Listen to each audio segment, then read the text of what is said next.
Hello and welcome back to episode 2 of the Paper Dungeon. We are so excited to be here.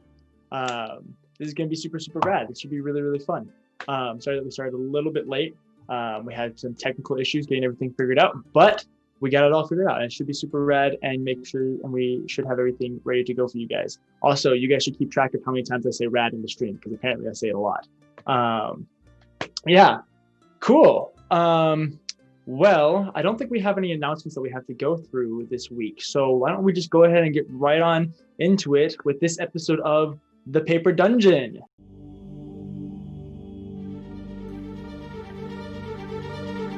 Welcome to Nicomuras, a world full of sprawling cities and dark secrets. In the wake of the trial, a divine act of righteous judgment, the world has been launched into an era of rebirth. There are those who still lust for darkness and ruin. Follow us across the continent of Talira, from the deserts of Elon Ryan to the fields of Rivaluna. Deep in the Bloomrose Ocean and high above the Alisar Mountains, our story will see our adventurers through glory, fear, and fortune as they make their way through the Paper Dungeon.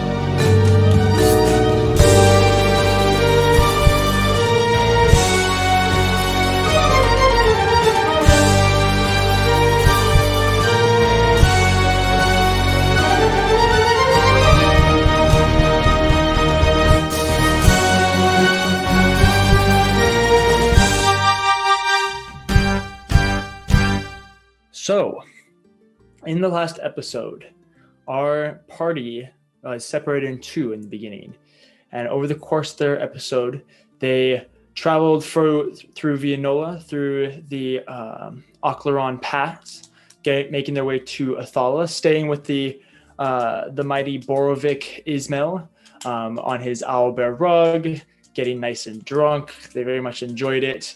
And then the rest of our party made their way through Athala, trying to make their way around and find this strange woman who they believed to have Samuel.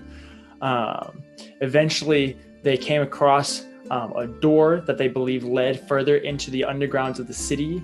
That could be potentially where this woman was, but upon not being able to get it open, they waited around until finding that someone else had left, at which point they followed them before running into the other 3 party members in quite the commotion, at which point they all kind of explained who they were and themselves before deciding that they were going to go check out the shop that this originally all started from to see if they could find any more clues. So that is where we pick up. It is still mid-afternoon. It's not too late. You can still hear the commotions of the festival going on around you. You can still there's still confetti and people and all the festival activities going on around. And you guys have begun making your way towards that shop. That shop. What would you guys like to do? I don't want to go back in there. Why? I thought you said you saw a pretty girl. Yes, but she wasn't there. We were just here. We were Well, maybe just she's here. there now. Maybe. After some thought, I have realized that I had a lapse in judgment when we originally encountered you. I think that, in reality, the people that left here we just lost them. So they're somewhere around, but I doubt they'd be back there. Well, where do you think that they'd be going then? I don't know. I just said that we lost them. So in other words, they're lost. So in other words, you still have no real idea where they might be, and so going back to the shop would still be our best bet. Aye. Unless you have any better suppose. ideas. I say that we check out the door or passage that you were talking about earlier. That'd probably be our best bet, yeah. Mr. DM, are we standing in front of the shop? No, you guys are still in the alley. You guys had Okay, begun perfect. to kind of make your way that direction, but you hadn't gone very far. Perfect. Well, I suppose we could try the door again, but I blasted that thing pretty hard and it did not open. Renaya Well, why also gave were it you a looking at the firm door kick. in the first place? Yeah, what there? Oh, I have this card given to me by this quite beautiful woman. Right, you and said that. Yes, and it leads me to her, I think, and we're starting to think that maybe she has something to do with this witch situation, so we're trying to follow it to see if maybe it could just lead us somewhere. And it led And- to that door. When you went to the door, it was doing something. Yes, it glows. It glows brighter as I get DM. closer. DM, do I recognize this item at all, or like what it could do? Like I've read Roll up a Arcana. little bit. Like, yeah, okay. I was like, Hamel's not unfamiliar with the arcane.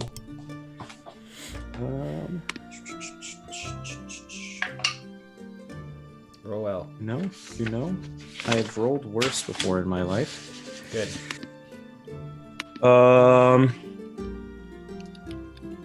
Dirty 20. Yeah, nice. As you look at this card, you realize that's very, very simple. There's probably a link to something else, another item that she either carries on her or an item that she leaves around.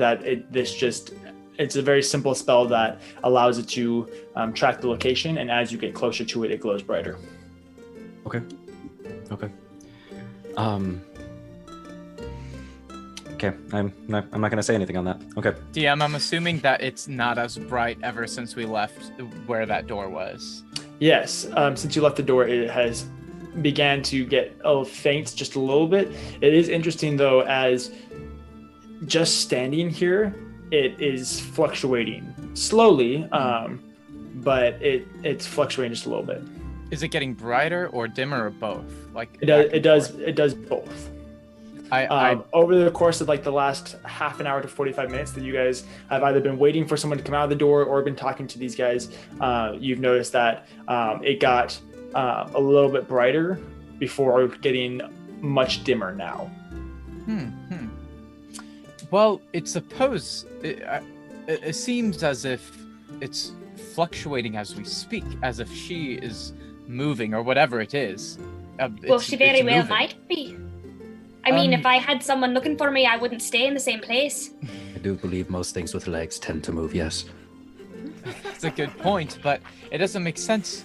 It seemed as if it grew brighter before it got dimmer as we left, if that makes sense. I don't know if she's behind that door or elsewhere around that place. So Maybe below? What was the building that the door was at? DM, where was that building? Oh, it was the inner wall to the second ring of the city. It was along the inner wall beneath one of the supporting archways that hold up the staircase that link the second level to the first level on the east side of Othala. Okay. As you have this card out and you're watching it, it's beginning to get dimmer as you go. And I'm showing the party. I'm holding it out as it happens. Yeah. Renaya, do you think that hut found in this shop could at all be similar to what is going on here or linked in some way? I have no idea what's going on, to be honest. I feel like I've been a dog chasing my tail for the past 2 days. You and me both. Tarak, you have any suggestions? I'm tracking people has never been my skill. Oh well, So, you folks are in luck. No. Now, what you're saying is in the building that we're heading to, you saw something before, or that's where you first got the card and you met the woman, yes? Well- yes. Well, no. So okay, so there's two places. There's a shop All right. where we found Renaya. Listen, she was in Tarak, all- I can explain it. You don't have to speak for me. I went to this shop and I got this card from a woman. It's kind of a shady shop, and we were just there, but nothing was there but this toad. And so then we left, and then the Can I other door. punch him? Punch him? Yeah, roll to hit. Why does this always happen to me? Ah, crap. Of course I roll low. Oh my goodness. No, I don't hit him. But I Is sure he swing for it. surprised? Yeah, so Is he surprised? Wait, yeah. Hold on a second. yeah, go for it. You can have advantage. He's definitely surprised. Oh All right, It's gonna die. so guys, who put it somewhere in the chat, put a countdown. How long do you think it's going to take for all the party members to punch Edward? Hey. I give it a That's week. funny. I give it a week in game time. A week in ADM. real already time, got so two, just one so- session. What you get, Ryan? ADM. Does an 18 hit him? Yeah. So Barely. Edward, you're talking, and you kind of brush off Tarak and go, "Hey, I can speak for me," and begin speaking before there's a crack across your jaw as Havel just gives you a good thwack. Doesn't even like do a big swing, but just a good like tempered smack across your face, causing you to like reel to the side. It hurts a lot more than when Renaya slapped you, as you can actually feel like your molars are like rattling. Okay, I stand up with tears in my eyes and I turn and I say, "How dare you strike a Hold on, fellow?" both you, How? Hold on. Dare you talk in front of this fine gentleman who is doing a rather good job of explaining himself and your situation? All right, Renata's Laura, just gonna you know, walk up people, and people, grab Edward's shoulders and just pull him back a little bit. and as Laura. she's doing that, I say, people who are civilized speak what they're thinking. They don't just swing. I'm gonna cover his willy-nilly. mouth. Well, people who are civilized also don't interrupt others when they're speaking too, don't they? So You if kind you'd of like just to interrupted continue- me. No, I'm pretty sure you were finished. But as you were saying, Tarak, was it? Real quick, yes. Ryan, what's your what's 1 plus your strength modifier? Oh, he only takes like 2 points of damage. I'm not Okay. that Yeah. strong. Yeah. That's still a sizable amount of his health. So Yeah. Yes, it is Tarak, although I would prefer if you would refrain from as much violence as possible. It is uncouth. No Um, violence at all. I don't know what you're talking about. But if you would like me to finish, I certainly can do so. There are 2 locations, one of which is a shop where we originally found Renaya. She was searching for Samuel, and apparently she had been trapped there by a witch. There is also a portal there that leads to kind of a hut situation, like a forest place. And then the second location is kind of in a little back alley next to an archway. And it has a very, very strong door that, although Edward used his powerful magics and both Renaya and I kicked it quite firmly, we could not get it open. And it is that door that we watched people walk out of. We followed them, we lost them, and we found you. All right. Well, for one, this portal that you saw, what did it look like? Did it look like something that was permanent or something that could possibly move? It was a veil surrounding a beanbag made of grass that frog sat on. All right. I'm just wondering what the connection could be between the door and the portal that you saw, and possibly if there could be multiple portals to the same place, which is why his card might glow when you get near the door. I'm just trying to see. It will still be good to go back to the shop to get a look around to see if we can get anything else to track, but we should be returning to the door as well, I would say. Edward pipes up very quietly, almost like in a whimper, and says, "That was actually kind of smart." Thank you very much. I look over at Edward. I glare at him. I go, I'm very sorry. My travels have been very long and far, and it was unbefitting of me to hit you. Please accept my deepest apologies. I'll think I'm about still it. holding him. I just go, it's okay. I punched him too when I first met Mr. him. DM, sir, during this time, have we been walking at all? No. No. Can we start doing that? Which way? Just been staying. I'm going to take the card out of Edward's hand. Okay. Sure. And I'm going to I'll start let him. following it. Okay. I'm just and like if everyone else is still standing and talking, I'll only go a few paces and kind of just like go in different directions and see which way it gets brighter or dimmer. Okay. To try and get bearings as to where this card is trying to take this person. You know, it's just where this person is. You start heading west towards the front of the city, and it begins to get a little bit brighter as you're going. Before you stop to wait for the rest of the group to catch up to you. Okay. I've only been in this, in the outside of where I was before for maybe 2 days, so I don't really know how to get around here. Either Renaya or Edward could direct you to the shop much better than I could. I look at Tarak and say, well, your guess is as good as mine. I'm kind of in the same situation. I look at Renaya. now, just because I'm curious now, are either you three from here? No. Well, I'm not. I'm kind of. Ish. Yes. Renaya. Alright, I think she should lead. I would agree. I agree. Yeah. Just round 2, new session, you know. Who this? Any libraries at all? Any signs for a library at all? So, all right, make a perception check or an investigation, whichever one's better for you. Yeah, okay. The game hates me.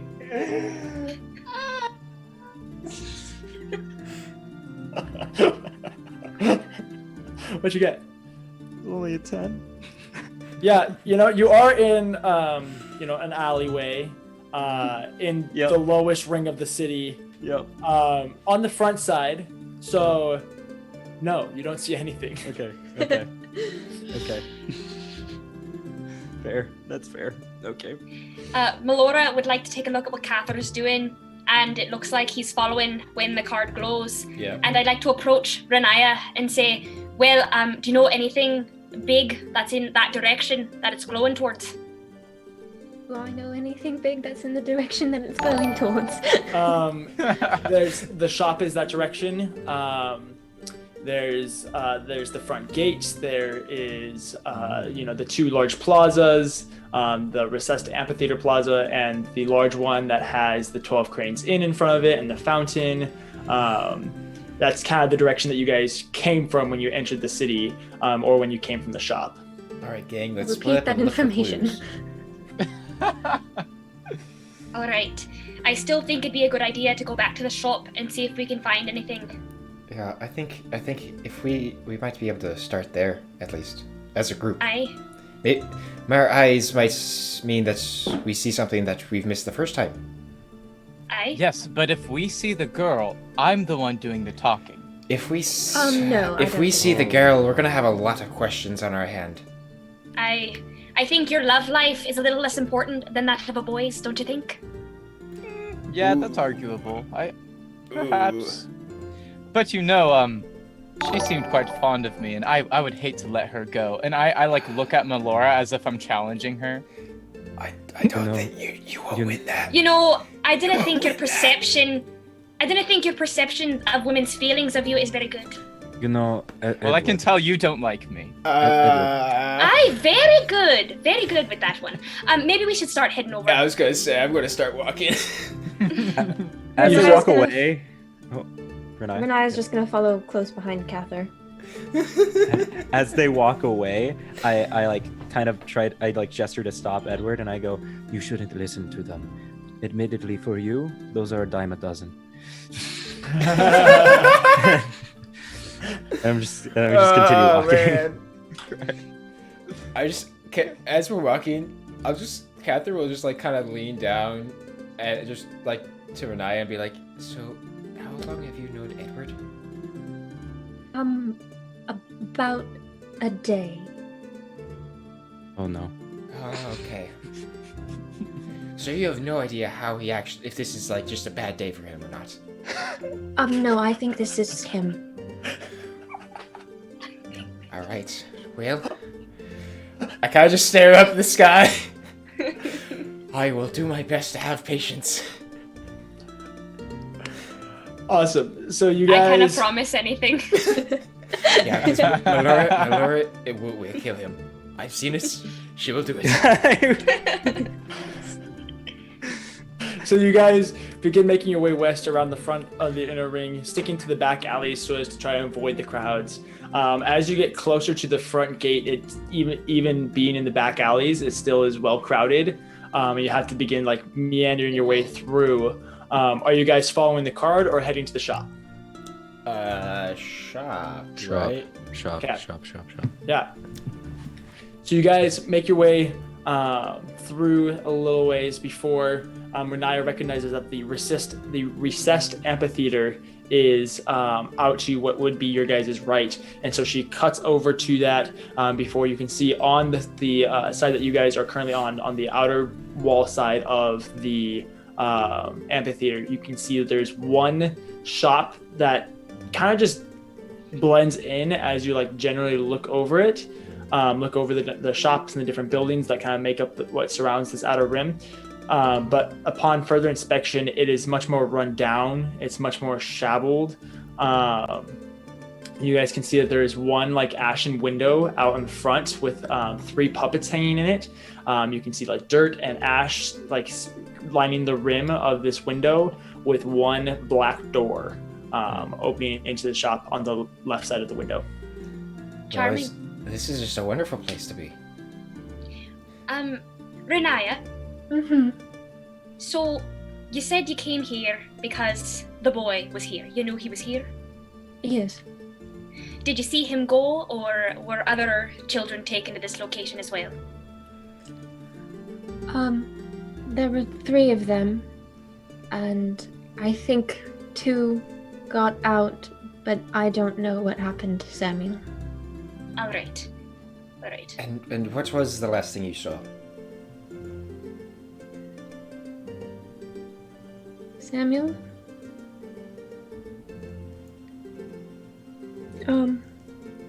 I saw Samuel with whatever that witch was. Right. So we know for sure that she's probably keeping a close eye on him, unfortunately. Melora is going to kind of chuckle and say, you know, Edward, do you realize how high the chances are that there's no pretty girl at all, and that it's the witch?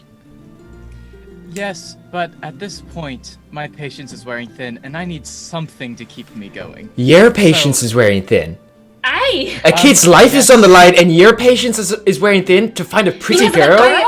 Excuse me, I understand that this is kind of not the prime introduction for all of us to have, but I don't know how much time has passed since I last saw Samuel, and I would very much like to start getting a move on, please. Yes, I That sounds apologize. good to me. And I will go into the door. I will go as well. Fantastic. You guys enter the shop and it's unlocked. And so you all enter, and you can see right as you enter to your left is what looks like a tall stand of different vials glowing in different ways. Some of them shimmering, some of them flowing. Right next to that is a large counter that spans probably about 20 feet going back. Behind the counter, you can see that there is a doorway with a curtain spread across it. As you look around, you can see that there are shelves that line the back wall all the way up to that front window, and then 2 shelves that go through the middle of the shop. And it is covered in knickknacks and a random assortment of things. You can see different pieces of rusted armor. You can see random plants. There's the little animal skulls with wax coming out of them that looks like they've been candles made out of them. There's instruments made of different materials, a wide variety of different items here in the store. And we're back. I guess we're back here. Behind the curtain, the curtain covering the doorway, there's stairs that lead up and stairs that lead down. The portal is on the lower floor. All right. Mr. DM, if I look at the card right now, is it seem to be glowing significantly brighter? Not significantly. It is a little bit brighter than it was. It's slowly gotten a little bit brighter, but it's not like brightly glowing or anything like that. Probably. Now, when you were here last time, did you go upstairs as well? Yes. Okay, DM, for the life of me, I remember that we found something under the furniture that I moved. Yeah, I can't remember what it is. They were a couple of pieces of paper. One of them was a list of names that had certain things. Yeah. A certain number of them were crossed out. Samuel's name not being included, and then the other one was I can't remember what exactly was on the page, but it had this symbol that you guys have come to recognize. Is that circular symbol with the table and the moon on the top of it, and then the pair of horns that go around the bottom of the symbol. Assuming that we wouldn't have just thrown these papers away. Yes. I would also guess that probably Renaya's carrying them. Yes. We found some papers beneath, I think it was a chair. There's a list of names. Samuel was on it, but his was not crossed out. And then there was a symbol that I don't recognize. These names, were any of them the other children? There were the other children on there, right? Yeah. Yeah. Now, Renaya, did you see the other children escape? I saw them run. Yeah, you saw them leave the building. All right. Well, I suppose we should go take a look at the portal, don't you think? I am fine with that. If you see a frog, it is the witch's familiar. It's a large, fat toad. At least I'm fairly certain, unless it is just an incredibly intelligent frog. You never know, really. I'll keep that in mind. DM. Yeah. While everyone proceeds to leave this main area, I assume, and go to the portal, I'm going to start pocketing all the vials. The vials? Great. Yeah. Cool. So the case, it's a nice oak glass case with oak trim, and you can see that there's a little lock on the front of it. Are you gonna try and pick the lock? Sure. Go ahead and roll a sleight of hand check. I peer out, see if any of them are still staying behind or anything, and as soon as they kind of get out of earshot, I pull out my lockpick.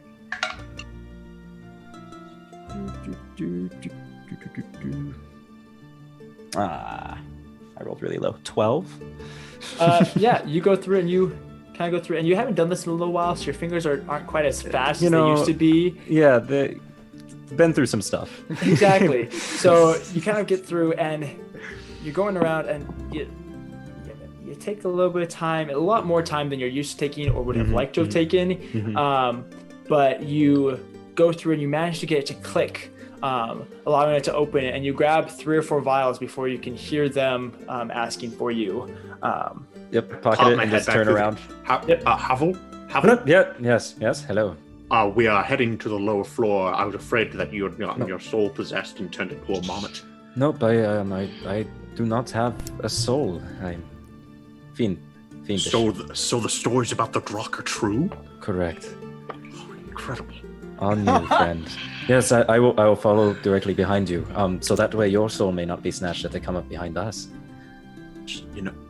Originally I was not ready to do that, but you bring up a very fair point.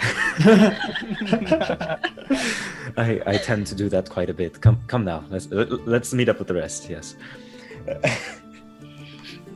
So you guys, sorry, I'm trying to find my DMG. I don't know where it is. So you guys come around the corner. You go around the desk to that curtain, which is closest to the inside corner or the front of the establishment. Sliding it by, and it aids into a pretty wide hall, probably about 10 feet wide, 10 to 12 feet wide, with a staircase going up the side, and what looks like 2 doors. You can see there's an upper room and a lower room. You guys are going to the portal, right? So you don't go up the stairs, you go down the hall, entering in the lower room, at which point, when you open the door, you can see this room seems to be almost slightly overgrown. The wooden floorboards here in this room have mildew on them. You can see that a lot of the books on the bookshelf and a lot of the little knickknacks have a lot of dust or like small crawling plants on them.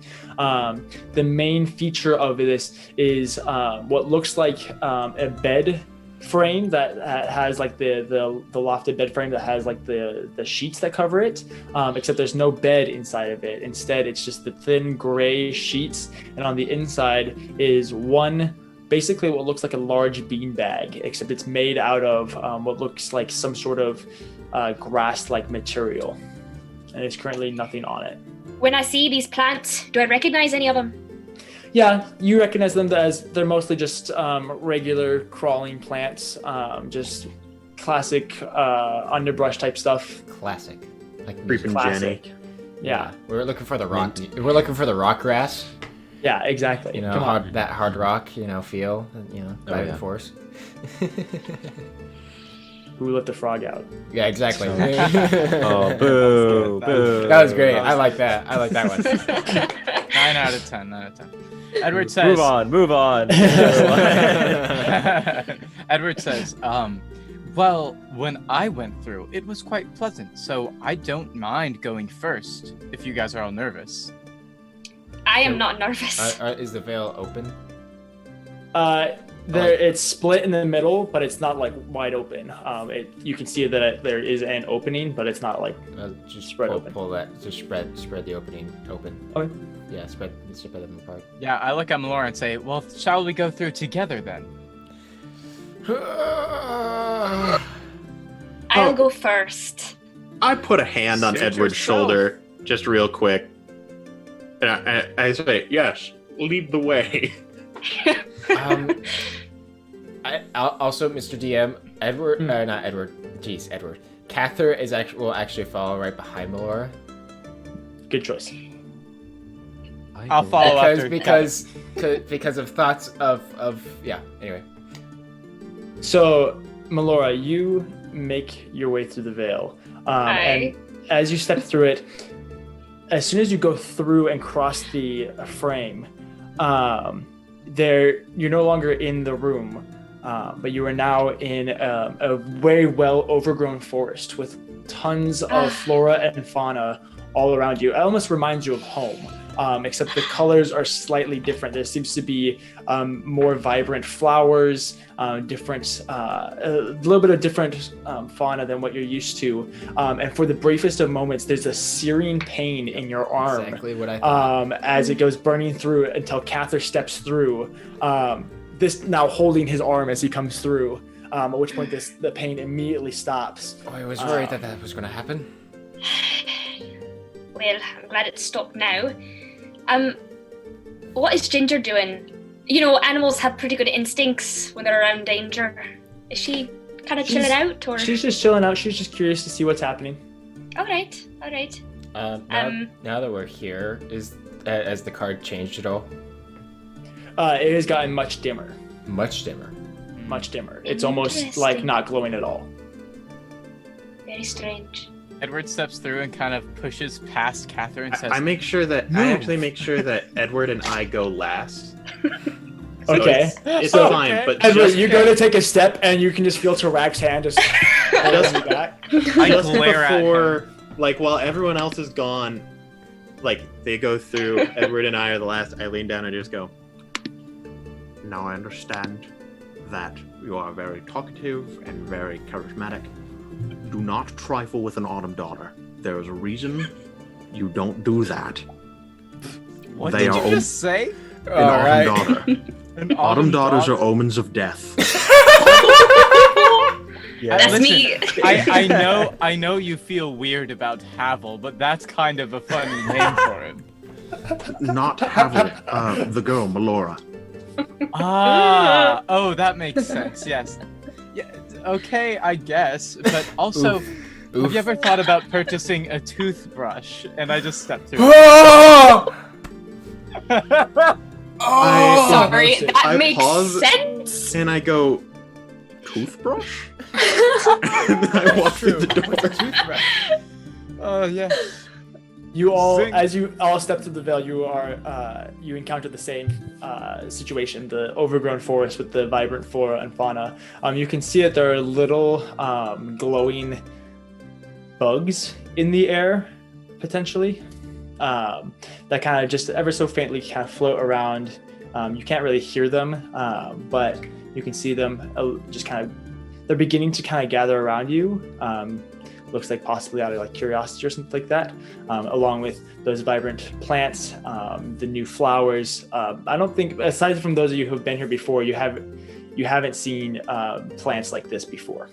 So it's easy to conclude that this is not just a part of Vianola that I just haven't been. No, this is definitely not Vianola. All right. DM. Yeah. Quick question. Hit me. If I turn around, is there a way out? Yes, there is the same veil. Okay. Going Oh, through. sweet baby Jesus. Okay, cool, wonderful. That, for mine and Havel's sake of mine, good to know. Yes, there's a way out. So Awesome. Do we want to go and look at this shack? I suppose we should. Awesome. So you guys start making your way to what is your right. You have no clue what direction that is. To this small brick, like stone brick, circular, not circular, it's actually a square, hut with a thatched roof and a little chimney. And you make your way into it. And it's kind of similar vibe of that of the shop. As you walk into it, you can see the backside is the kitchen. Right in front of you to your right is what looks like kind of a pseudo living room. There is a single rocking chair in front of a fireplace with on your left side a horde of other random assortment of items. The kitchen is just behind that on a little bit of an upper level. It's like one step up with a variety of instruments. You can see that there's a large cauldron, and then there's one hall that goes down a little ways, and you can see tied to the top of the hall are two bindings of rope that are hanging down from the ceiling. And just the rope. No. Just the rope. Do I see any No. signs of? And I kind of look at Renaya of blood or anything. On the ropes or Renaya? On the Anywhere. ropes or on the floor. So there is one rope that's on the floor. There's no blood. All right. It looks like there. Well, actually, I shouldn't say that. There's looks like it is stained a little bit on the inside of a loop, and then you can see that there's the one rope hanging from the ceiling. All right. Can I take a look around the hut and just get an idea if anyone was here recently? Like, is anything still hot? Is there a fire or anything like that to make it look like someone has been here in the past maybe half an hour? Yeah, I'd say that you could either do perception or I would allow this to be under tracking, so you could roll survival if you want. Is there a way for me to assist her? Sure, you can look around. Go ahead. Sure. Be like, hey Malara, is that something? Hey Malara, is that something? Aye. That would be a 21. Yeah, with so Catherine's assistance. you go around and you begin looking through the kitchen, and there's nothing warm in there. The fireplace hasn't had a fire in a little bit. The most recent thing that you would say is it looks like the blood on the inside of that one rope hanging down is probably the most recent thing here. I have a +4 in medicine. Mhm. Is there any way I could try to ascertain what kind of blood is on the rope? Sure, go for it. Roll a Alright. medicine check. Can I also take a look at this blood and see if it's 100%. familiar? Yeah, go That's for it. an 18. 18? Okay, let me see what Aaron rolls. Aaron. Not as good. Not as good. Not as good?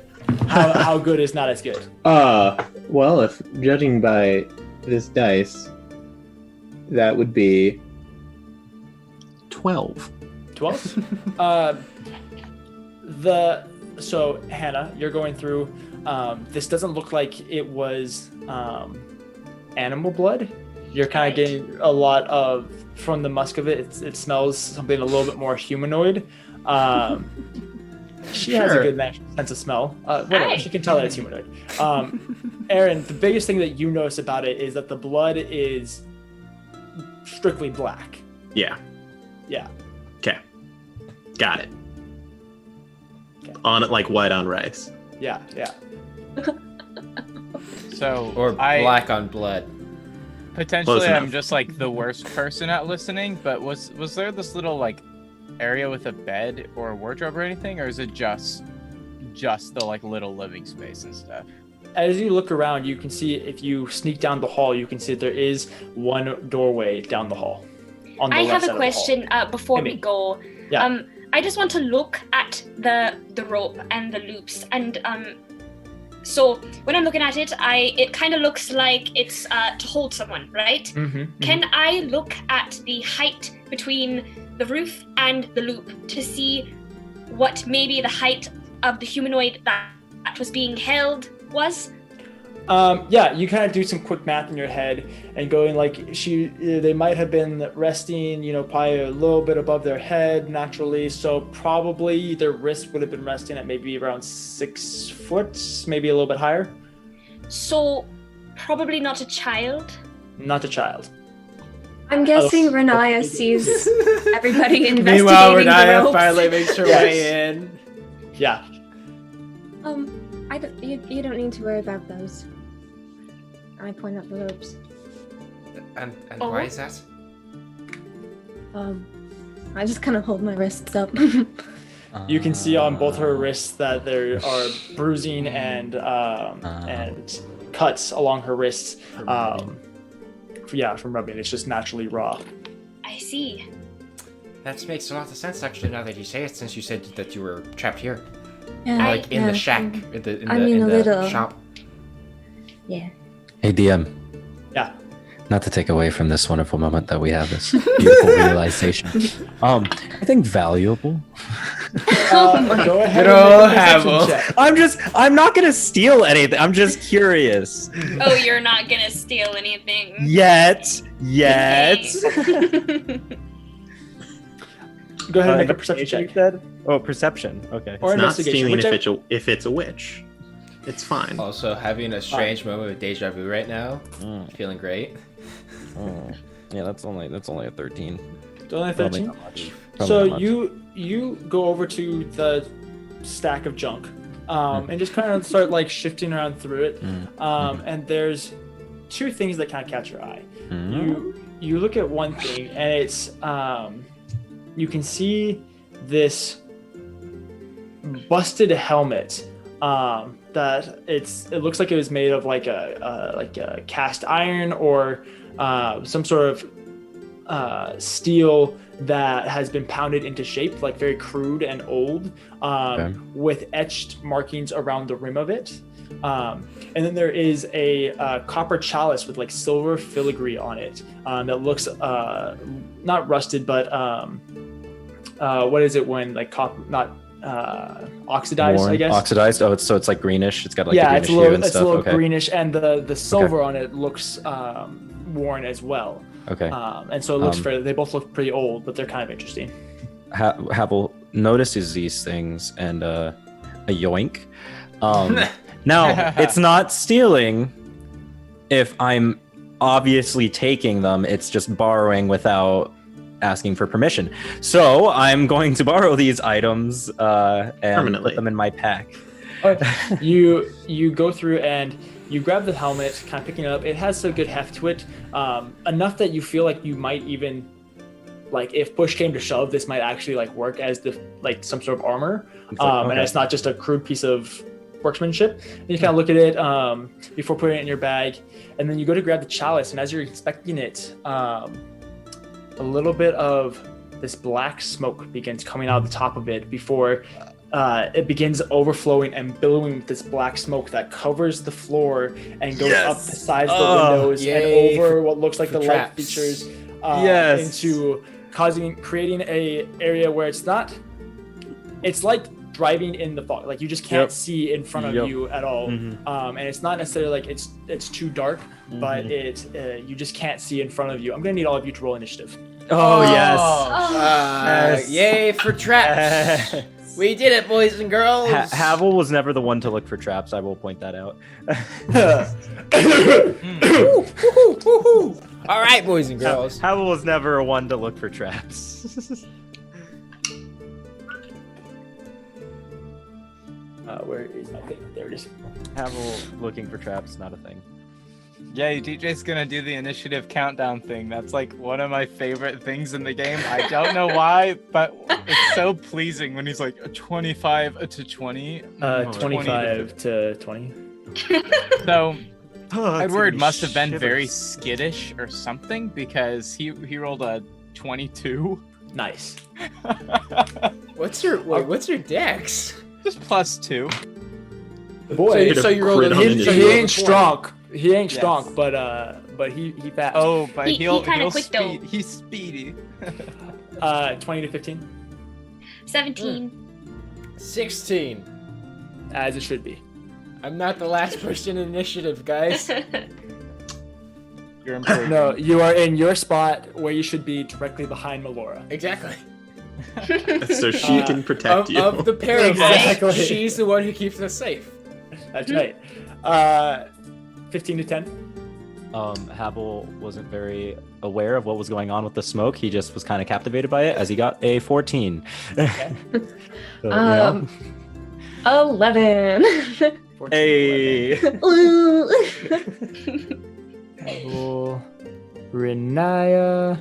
Okay, so Brack, what you get? Aaron, oh, Eight. Dang, I was going to guess it.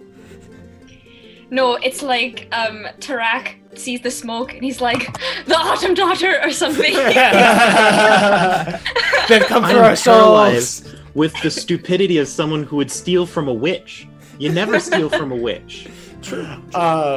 As the first smoke rule. begins to billow and fill the area around you, and Edward, you kind of were like looking around before you noticed Havel pick this up, and then as soon as it started billowing smoke, you were like looking around, trying to figure it out. You don't currently see anything though. What would you like to do?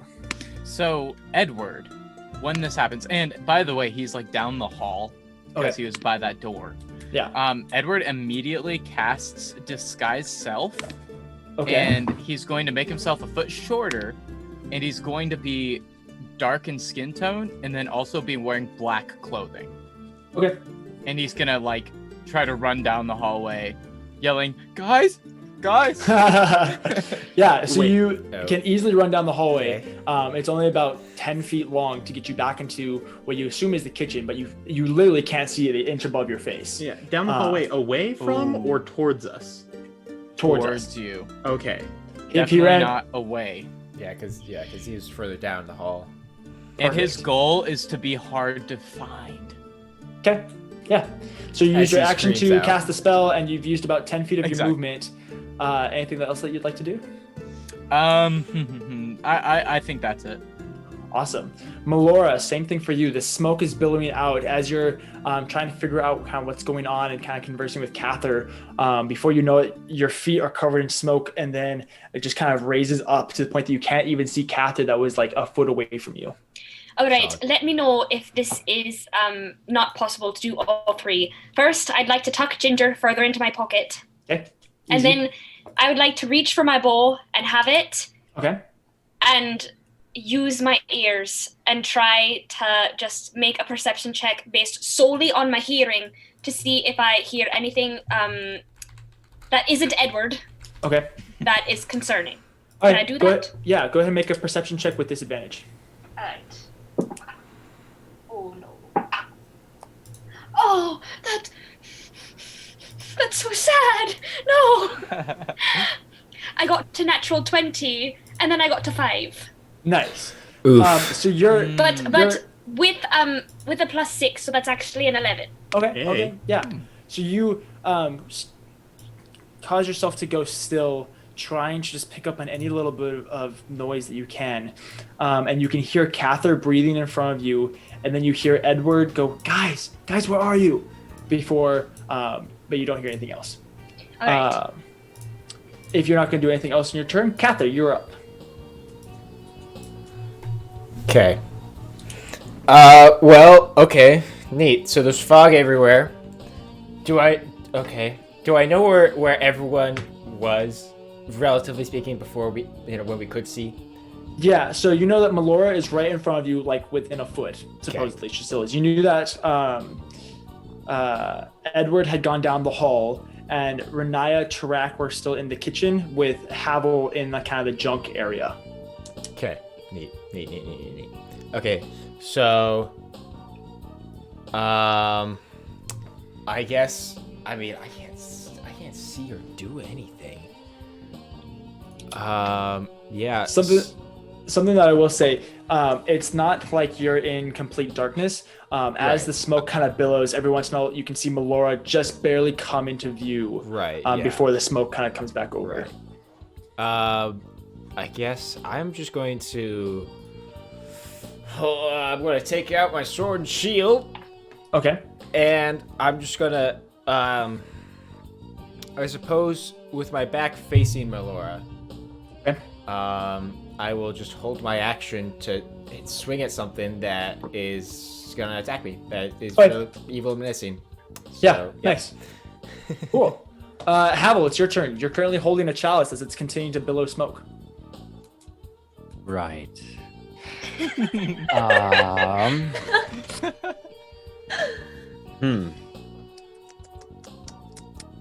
there anything in it aside from the smoke?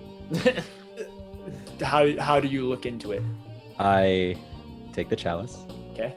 And like holding it about an arm's length away, I just kind of like tip it towards me while like trying to like peek over the edge. As you peek over the rim, you can see nothing but billowing smoke coming out of it. Okay. 6 seconds, right? 6 seconds. What you gonna do? That's a very good question. I'm gonna do what really more people should do. I'm gonna take the dodge action. Hey, all right. There you go. Beautiful. Cool. Anything else that you'd like to do? I will triumphantly hold the chalice. This is exactly what I wanted. Okay. All right. Perfect. Nice. Renaya, it is your turn. You're in the kitchen with Tarak close to you. Okay, I'm just going to ready my mace for anything that comes at me that is not a person I recognize to be a friend. So you're holding your action to attack? Oh, tell me this works exactly as I hope it I'm does. gonna laugh so hard when like no. Renaya and I just hit each other. That's not what I'm concerned about. All right. I don't want to hit Edward. I hear him coming. I don't want to hit him. But do you recognize him as a friend? He's just a small, dark, cloaked figure in a bunch of smoke. Oh my goodness, that's so Edward, true. I'm gonna kill you. Oh my goodness. Tarak, I didn't it's your think turn. about that. Especially since we didn't see him That's a good transform. question. Is it my turn, DM? It is your turn. Okay. Well, that means that either they rolled really bad or it's not here yet. I will use Divine Sense. How confident Okay. are you in that? How far is the 60-foot radius? 60 foot, Fey Fiend or Undead. Or Hallowed or Desecrated Ground. You close your eyes and reach out with your senses, feeling your patron give you kind of this ethereal sense, and for just a moment in your vision, you can see the whole room kind of light up in almost like what you would imagine like echolocation, kind of in that kind of sense where it's all kind of like silver and you're almost feeling the vibrations, and you can see right next to Havel, and then in the upper corner above the fireplace and just behind Edward, there are 3 undead presences. Oh, nice. Solid. I will shout. You said it was behind Havel? Behind Edward. Well, there's one behind Edward. There's one in the top right corner of the room. And where's the one next to Havel? It's just right next to him, like looming over him. Gotcha.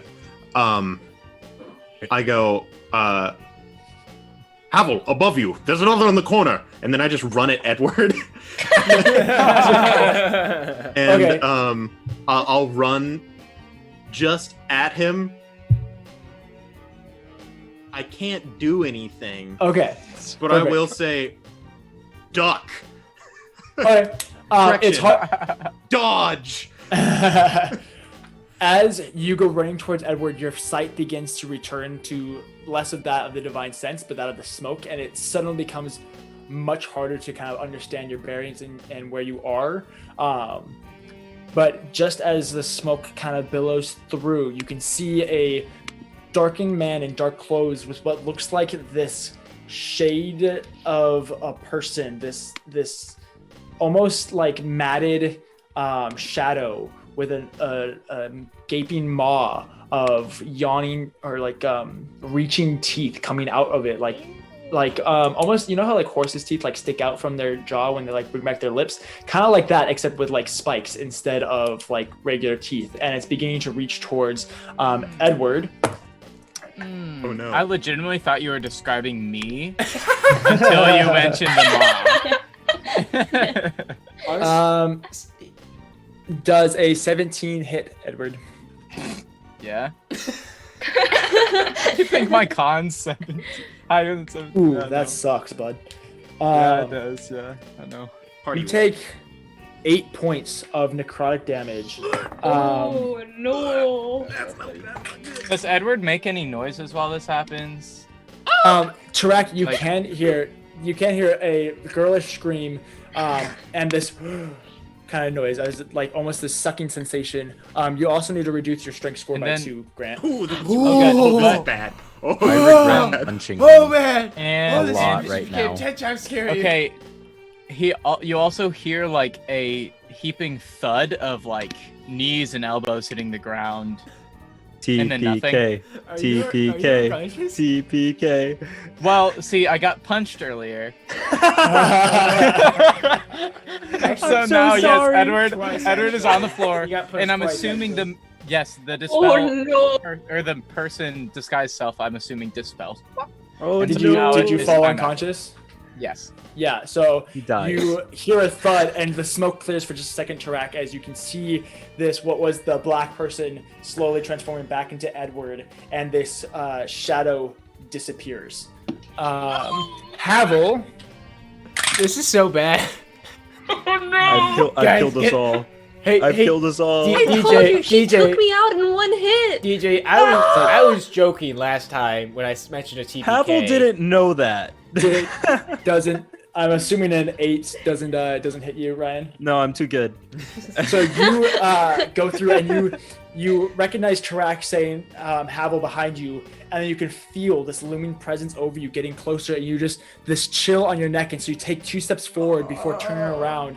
And just as the smoke clears for just a second, you can see that matted, cloaked figure looming above you, no arms or legs, with this yearning maw reaching for what the back of your head was.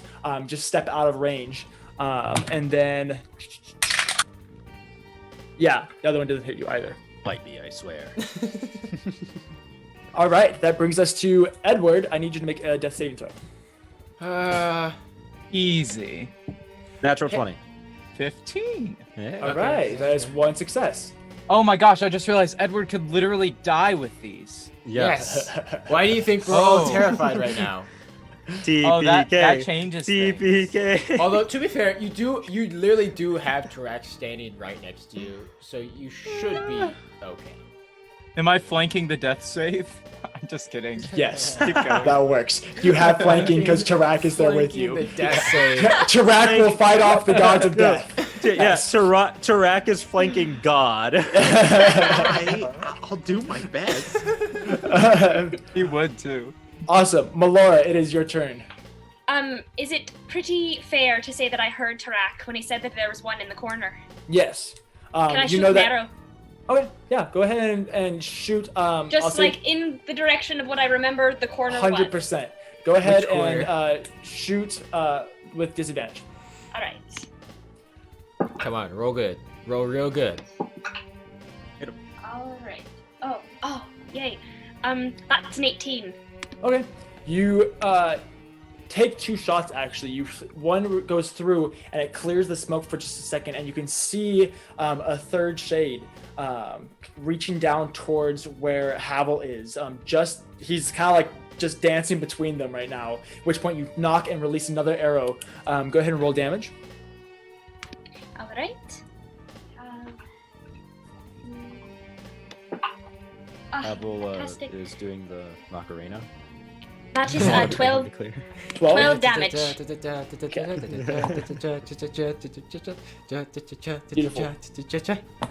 type of damage? Macarena. Piercing? Is that piercing damage? Oh, yes, I believe so. I'll perfect. just double check. Arrow. Yeah. it- That is arrow an arrow. damage. Sweet. I.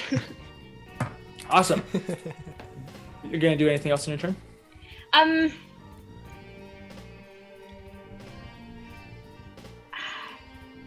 No, I'll just stay. I'll just stay where I am, and I'll get another arrow ready. Okay, perfect. Catherine, that brings us to you. Okay. You just watched as Melora release 2 arrows, clearing the smoke, and you realize that about 10 feet in front of you, just right next to where Havel is, you can see 2 shades, one on either side of them. They're Like- hardcore flanking him. Like more or less like I could take. Now. So do I know enough information to get into flanking then? I could move. Yeah, you can see all 3 of them as the smoke's kind of cleared Okay. just enough for this Okay. brief moment. So, I saw the one that Melora hit. Yeah. Okay. I will move into flanking with that one Okay. and attempt to hit him. Let's Go go, for it. Paladin. Come on. Yeah, you have advantage. You can see as you approach it, you can see the arrow that Melora shot. It kind of landed right in its neck and is already beginning to like decay and break and wither away as it falls away. What you get? With advantage, I crit. Cather hit something. Yay! So now, Yay! out of 3 times that I've hit something, I've crit twice. I have Nice. That means, hey, my statistics are great. That's right. If you So stop now, your max bad damage would be plus crazy. your die rolls. Oh, which one? Oh, I guess I should use this one because this is that. Oh, here, in the box. That's okay. Roll So the that's dice in the box. 8 Gotta roll the- plus 4 plus 3 is 15, right? Ooh. 12, Quick yeah, math. 15. So you go in and approach kind of cautiously, getting into a nice spot with, so that the shade is focusing on Ryan, and you come up with 1, 2, and 3. You go through and cut it in these 3 different places, leaving a white glowing slash as you go through, and then almost like cracks begin to appear through the shade, cracks of light, before eventually just like crumples and withers in on itself, disappearing and joining the smoke around it. Nice. So Cather was Zorro the whole time. Well, no, it's 3 slashes, one vertical, both, and then 2, diagonal. Oh yeah, like it's a the K. it's He's making a K, yeah. Ah. Awesome. Yeah. Anything else that you're gonna do on your turn? If I could I attempt to interpose myself between the other one and Havel? It's okay. Don't worry about it. You'd be entering Havel's space, so Okay, I'd so no. say no. In other words, I will just shift myself so I'm flanking with the other one. Okay, perfect. Awesome. That brings us to Havel's turn. I look over to him and wink. And I look over at him and smiling rather widely, like kind of enjoying this, looks up and goes, "Hi bud, how's it going?" And I proceed to continue to dodge. I'm just waiting for I'm still like sitting there holding the goblet, like this was totally worth it. Nice. Just wanna Okay. not die, basically. That's what Havel wants to do. Yeah, pretty Are much. you gonna do anything else? Nope. Awesome. Level 1. Renaya, it is your turn. Okay, I heard thud. Uh-huh. Thud not good, but I can fix thud. So, also, I know the layout of this place pretty well, so I'm going to make my way towards thud noise. Yeah, I'd say you make your way towards it. He's only about 10 feet away from you. Okay, good. And so you get it over and you can see him laying on the floor with Tarak standing above him.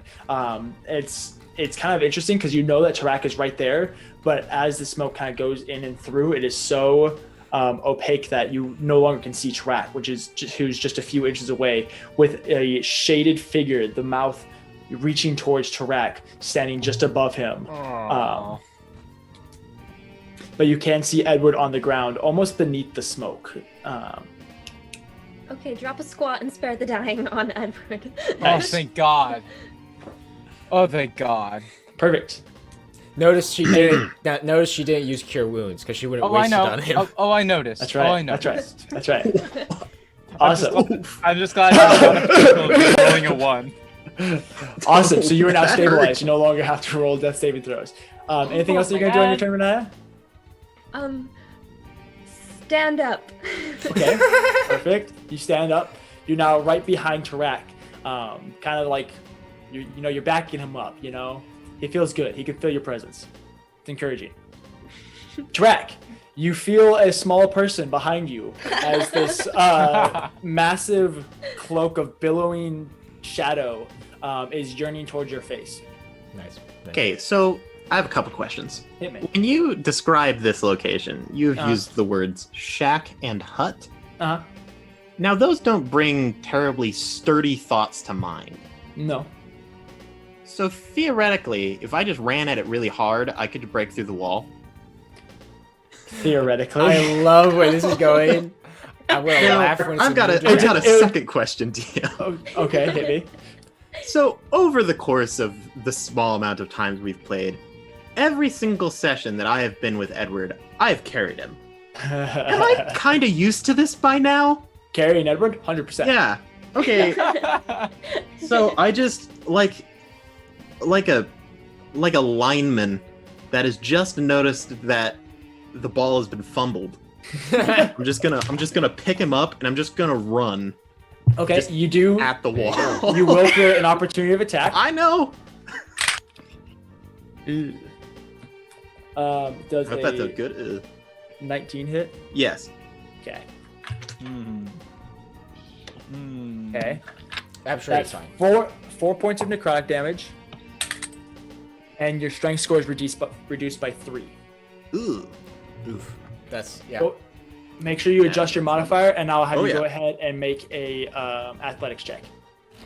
Me? It's exactly what I wanted. All right, die. Don't Better not drop me. screw it. I don't suppose this counts as pushing, pulling, or carrying. I mean, you are carrying. No, I mean breaking through the wall. No. Oh, dang it. I mean, maybe it's extreme pushing. No. All right, don't worry. I've got a really bad backup plan if this doesn't work. Sweet. New sport coming to you. It doesn't work. Pushing. Yeah, so you go through, and as you manage to get down and scoop up Edward, but as you take one step towards the wall, you can suddenly feel your legs get shaky and your back immediately get tired as all of your energy is drained from you. Hearing that same sound as it's almost, you can feel almost this tension in your back getting sucked out of you, and you take 2 more steps and kind of just flop onto the counter in front of the wall. Still holding Edward, but still nice and tired. So there was a secondary room. Yes. Jeez. I'm gonna switch sports. And Okay. I'm just gonna curling slide him into the next room. Okay. Yeah. What the heck? I won't even say that you have to do anything. He's like 90 pounds. You toss him down the hall. It's So this is interesting. bowling, Question. right? Oh, actually, Exactly. have I used an action yet? So is your action to attempt to bust the wall? Yeah, that was. Yeah, I figured. All right, yeah, I'll just slide her down the hall. Yeah. I'll turn around. I wave at Renaya, and I'll pull out my sheathed longsword and walk back to it. Okay. And I'll just go, "Oh, I hate undead." You toss Edward like a rag doll down this hall, even with your reduced strength. Enough to the point that Edward would have to make a death saving throw if he wasn't stabilized. Oh. You then turn to look at Renaya, and you can't see her, so you just kind of wave at where you think she might be before unsheathing I your just assume. longsword. And then looking up into blackness as you can no longer see the shade. Oh, I would love if you just see out of the fog. You just see a little hand. That takes us to... Okay. Does a 15 hit you, Renaya? That's not cool. No. You can't do that. That's cheating. No? No. Fantastic. So, Tarak, Nice. you feel this cold sensation almost leave from your general vicinity before you can hear this sound again. Renaya, as you feel this almost cold encumbrance on your vicinity, you take 2 steps back and just kind of look around. Does a 14 hit you, Havel? Does not. It does not. So again, you go through and you just take 2 more steps, weaving around these creatures that are looking for you, to the point that you've now actually managed to make your way behind Cather. So you're now back to back with Cather, just almost like dancing in the smoke. That takes us to Edward's turn, who's stabilized, so he doesn't need to do anything. Melora, you are up. All right. So when the smoke cleared for a second, what all do you think I was able to see?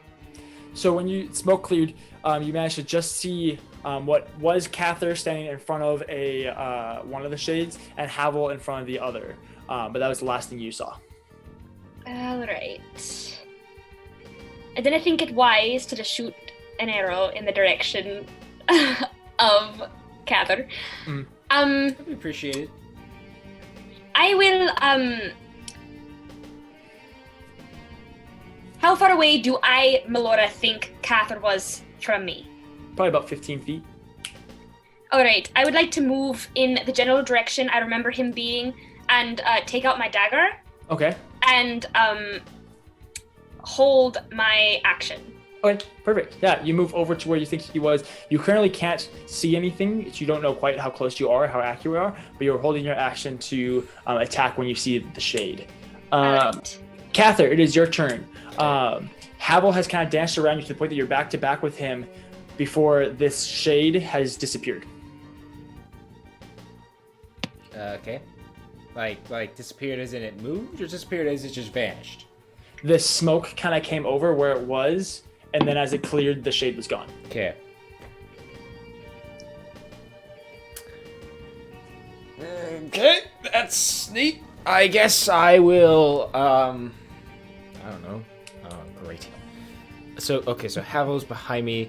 So if I could, I will basically rotate myself. That way I'm next to Havel, and we're not back to back. Yeah. And then, I basically, assuming I could probably just vaguely see his image as I'm staying right next to him. Kind of.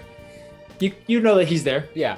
I will attempt to move, like, the equivalent of 10 feet forward and 5 feet to get it so I would be in front of him.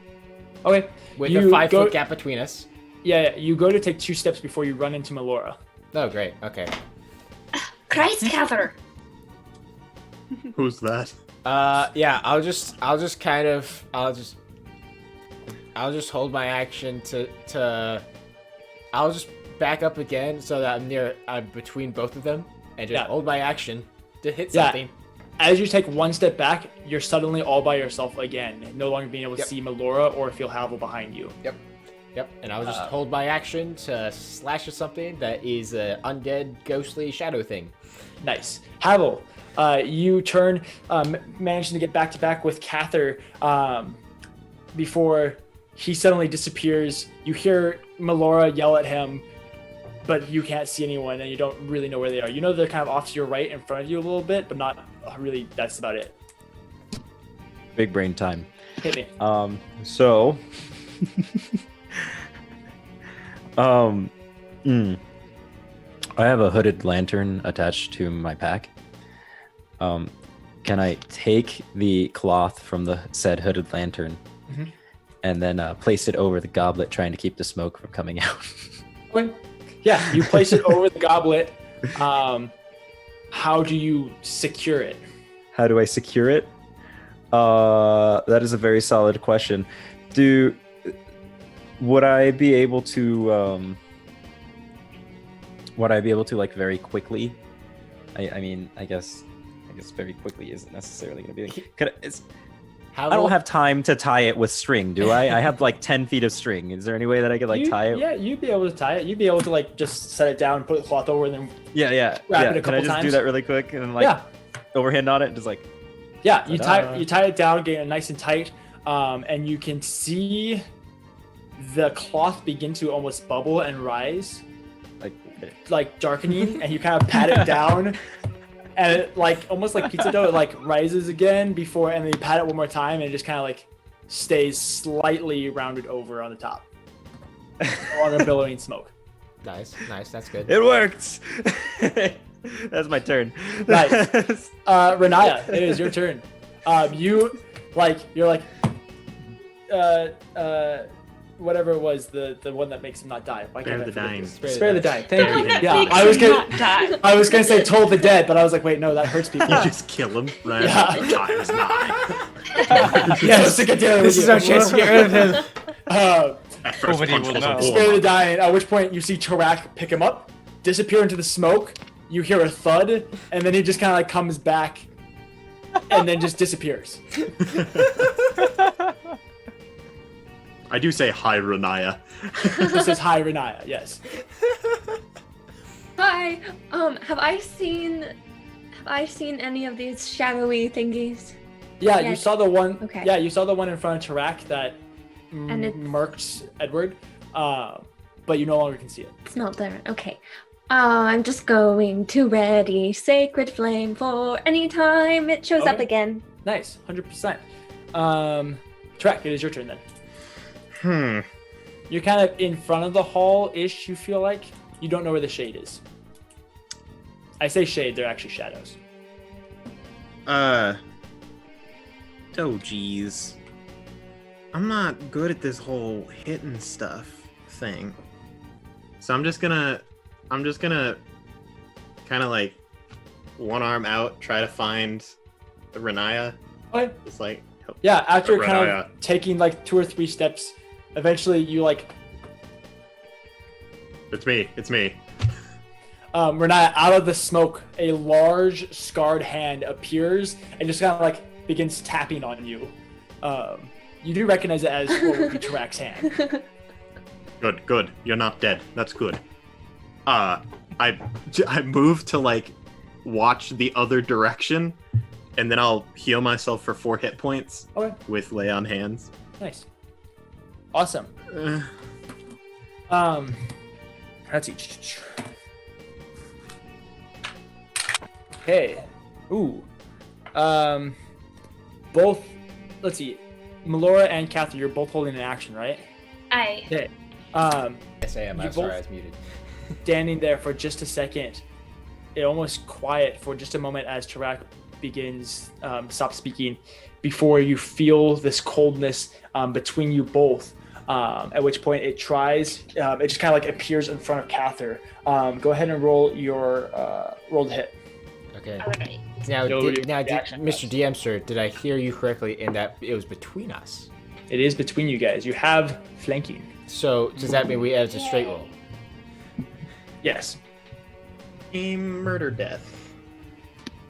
19. 19. Nice. Roll your damage. Okay, that is a number. Give me 1 second here. I gotta re-pull things up. Okay. It's a 21 for me. Perfect. Roll your damage. 9 damage, and it's 9 with the damage? dagger. Okay. That's saddening. 4 points of damage on my part. Rolled a 1 on die. Awesome. Can't re-roll those yet. Perfect. Melora, it kind of appears, its back to you, and you go in and slash across its back, leaving that white streak. Cather, you're doing the same. You kind of take 1 step back and putting a good gash through its chest, leaving that white strike. At which point... Ooh. Yeah, no. It doesn't work. So you go through and you leave these large gashes, and you can see it almost like tries to disappear into some of the smoke that's blowing through, but with the smoke kind of being cut off, and with the kind of glowing lights between it now, you guys manage to keep an eye on it and keep track of it. Hey. Over by Renata and Tarak, you turn, and as soon as you turn around, Tarak, you can see the shaded figure right in front of you, sucking away at your life. Okay. Does a 16 hit? That is my AC. Nice.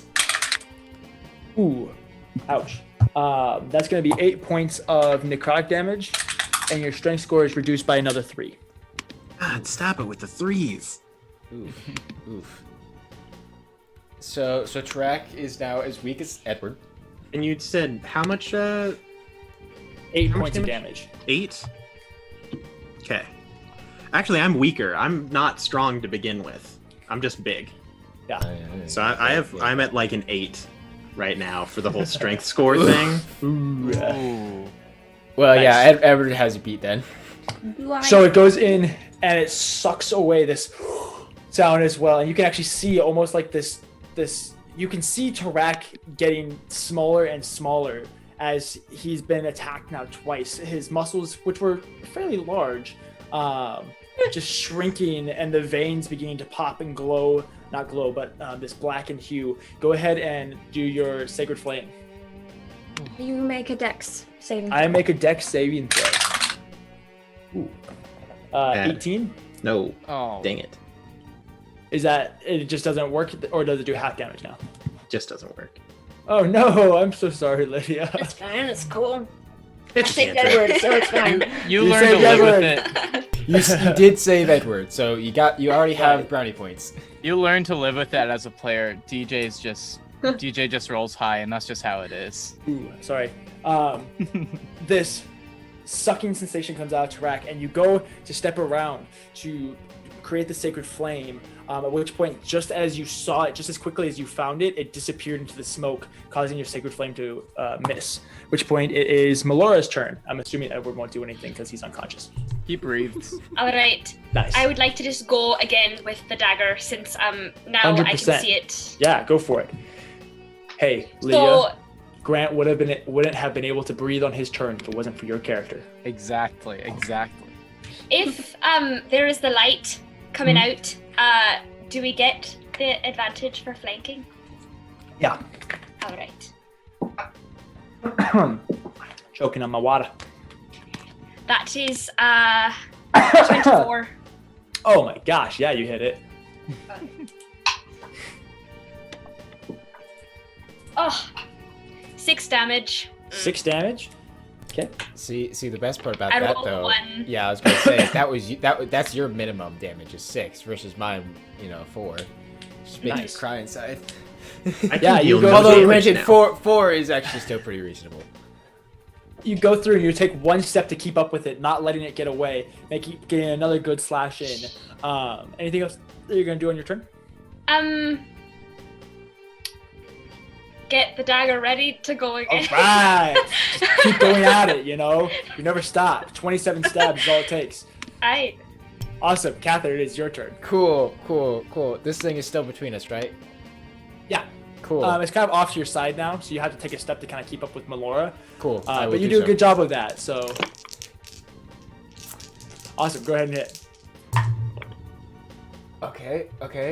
That still should be okay. That's a 15 to hit. Okay. That does hit. Okay, good. Whoo, and that's max damage. Ooh. So that is 11 points of damage. 11 points of damage to have that. 2, 5. Ooh, you're close, guys. Don't say that. Yeah. Don't give me hope. Melora goes in, getting one good slash before Cather comes out, steps in right behind her, kind of swinging around her, giving another good slap as well. Good slash, not slap. Yep. Yeah, Just you know? good slap. You can now see there's 4 of these glowing marks with almost cracks coming in between them, and it seems to be moving much slower. Havel, it is your turn. So I now have the goblet covered, correct? Yeah. Yes. But there's still smoke in the room. Yes. Okay.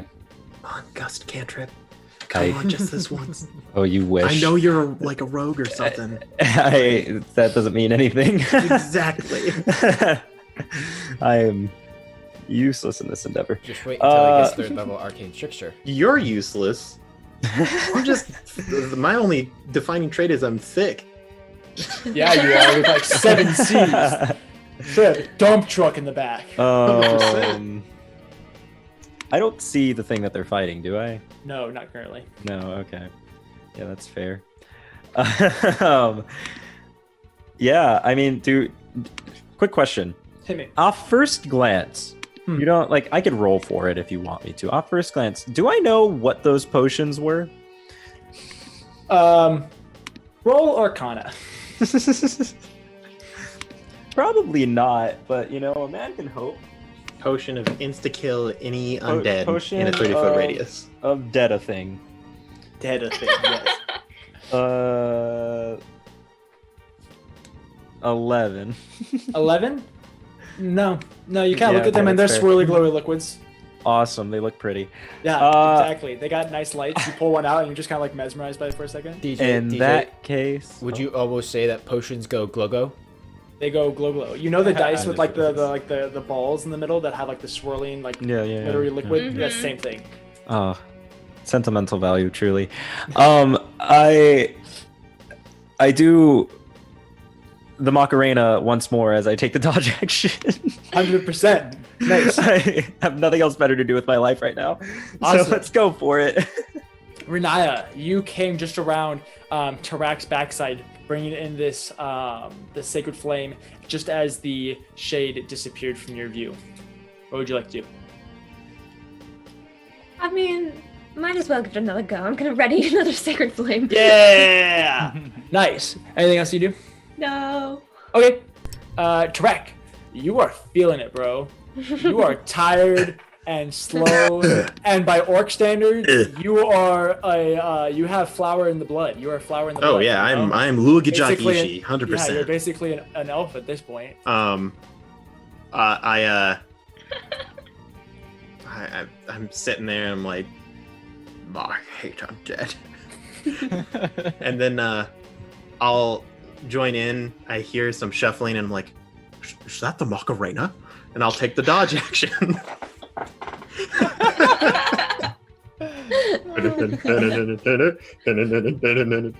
Oh no! We'll get sued. We'll get sued for copyright. Oh shoot! Oh, change that to a sharp at the end. Awesome. You take the dodge action. Ooh. Hey Lydia, does a 10 hit you? So, you see Tarak moving slowly and just kind of almost like square up with the smoke. Before off to your left, you can see the shade come by. You take one step back, causing it to miss its attack, and then you light it up with that sacred flame. Go ahead, and I need to do. Ooh, I don't suppose a 4 will beat your DC. So close. I'm doing something, guys. Look at me go. And that's I gotta read it. Hold on. Make sure I did that right. Give me 1 sec. Hold on. 70 points of radiant damage. That's up here. Hold on. No, it's Tarak is my favorite, but Edward's least. Oh, is that? 5 points of radiant damage. 5 points of radiant damage. Ooh, that's like full damage right there. Nice. I don't suppose that because it's made of shadow, it's any more effective because it's a radiant attack. I didn't think of that. Tarak's real skill is that Aaron is a rules lawyer. So he, instead of taking full damage, he takes double. It does look rather effective as you just kind of you bring in this little bit of fire that starts out small and like the side of it before it like kind of flickers and then bursts into this radiant ball of white fire that kind of encompasses the left side, or this is its right side of its body. It's not happy. It goes to like take a step back, but it almost looks like it's like writhing in pain, as much as smoking shadow creatures can. Cool. That takes us to other Shadow Boy. Melora does a 24 hit. No, Okay. I don't think so. Okay. Just got to make sure that my natural 20 is like actually effective. Mr. DM, I think you said the wrong person there. I think you meant to say Cather does a 24 hit. Did you just say natural 20? Yes. As in critical hit? No. Those don't exist, right? Those are just miss. Yeah. They don't exist. Critical, yeah, like critical rolls. I mean, 11 points of necrotic damage. You hear another thud. You better level up after this, I swear to God. Catherine, you Strength better score hit is only something. reduced by 1. Oh, that's so nice of you for that one. Yeah. But her consciousness is reduced to 0. Got him. Cather, as you're going through, you standing right next to Melora, she almost like falls on you before rolling to the ground as she kind of like bounces off your shield with this shade in front of her, and you can see it went in and almost like latched onto her, and then as she was falling, it stayed attached to her. It's currently like sucking on her neck. Oh, whoa, not consensual. No, it's not consensual. This is not a good thing, children. Consent is important. But what if I just say no? Then it just can't. It can't do that. That's right. That's the law. Yes. That's the law. That's right. Exactly. Just say no, kids. Okay. Fantastic. That takes us to what would have been Melora's turn. So I'm going to have you roll a death saving throw. Please handle. Okay, come on. It's Uh,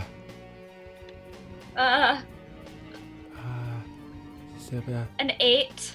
Oh, so you take 1 failed death save. okay. I'm just glad it's not a 1.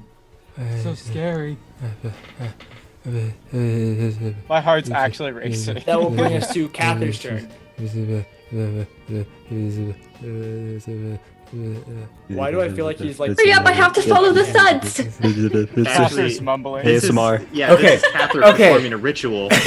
Well, I'm sorry. 10 minutes. I was reading a thing that I have, but it's an action, I think. Okay, you have one of those. It's your turn. Yep. I do have one of those. And this thing is right in front of me. Mm-hmm. Hit it with your stick. Currently sucking on Melora's neck like a Whoa. bad person.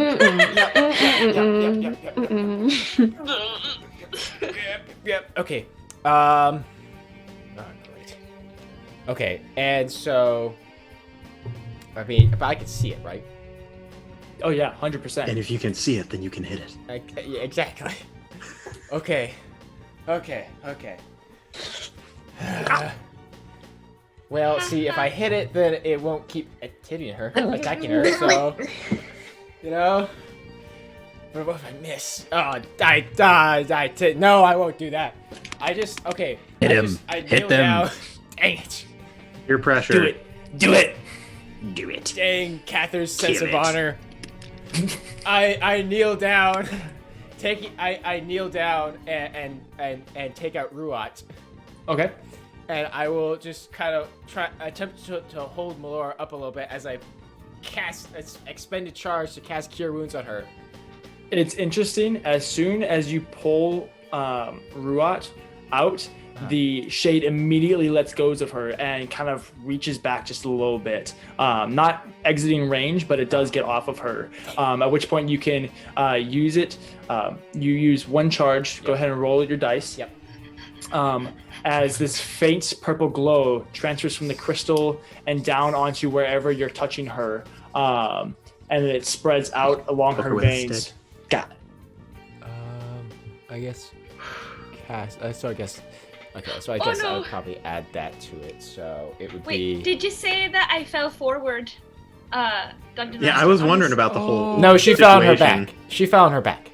Yeah, she fell like sideways onto like Catherine. Well, because like she Alright. like fell onto me and then kind of just like shoulder first. Alright. Don't worry, Ginger's fine.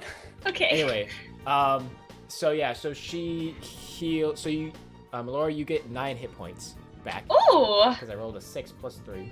thank Wow, you. nice. And I was just kind Yay. of like as I do that, I'll just kind of shake her just lightly. It's like, all right, come on, Melora, come on, not now. So, Melora, you come to consciousness as you can see. The first thing that you notice is the large scar going across Cather's face. As your eyes kind of adjust and begin to focus in, you can see Cather standing above you. You can actually see like Ginger down in the corner, like looking up at you with like 1 paw on your chin. And before the smoke kind of comes over and just kind of covers his face before billowing through, and you can still see Cather as he kind of cradles your head. Cather, are you doing anything else on your turn? Okay, and I see that she's awake. Yes. Would it be like a bonus action to help her stand? You helping her stand would, I'd just say it's part of your movement. We'll just have your movement. Sure, I'm fine with that. Yeah. So yeah, I'll just help her get to her feet. And Perfect. then I will turn to face the shadow and put Yeah, myself in front of Melora. Okay. Sword shield back out. Yeah, it's kind of just like floating there, and you can see it's very fixed on you. Yeah, that's right. That's right. Fight me, son. Havel, it is your turn. You've been Cool. sitting here, Yeah, I'm doing the Macarena. enjoying yourself. Yeah. Question: is Hit the me. door open? No. No. Well, no that's why. Yeah. Can I go over to where the door is?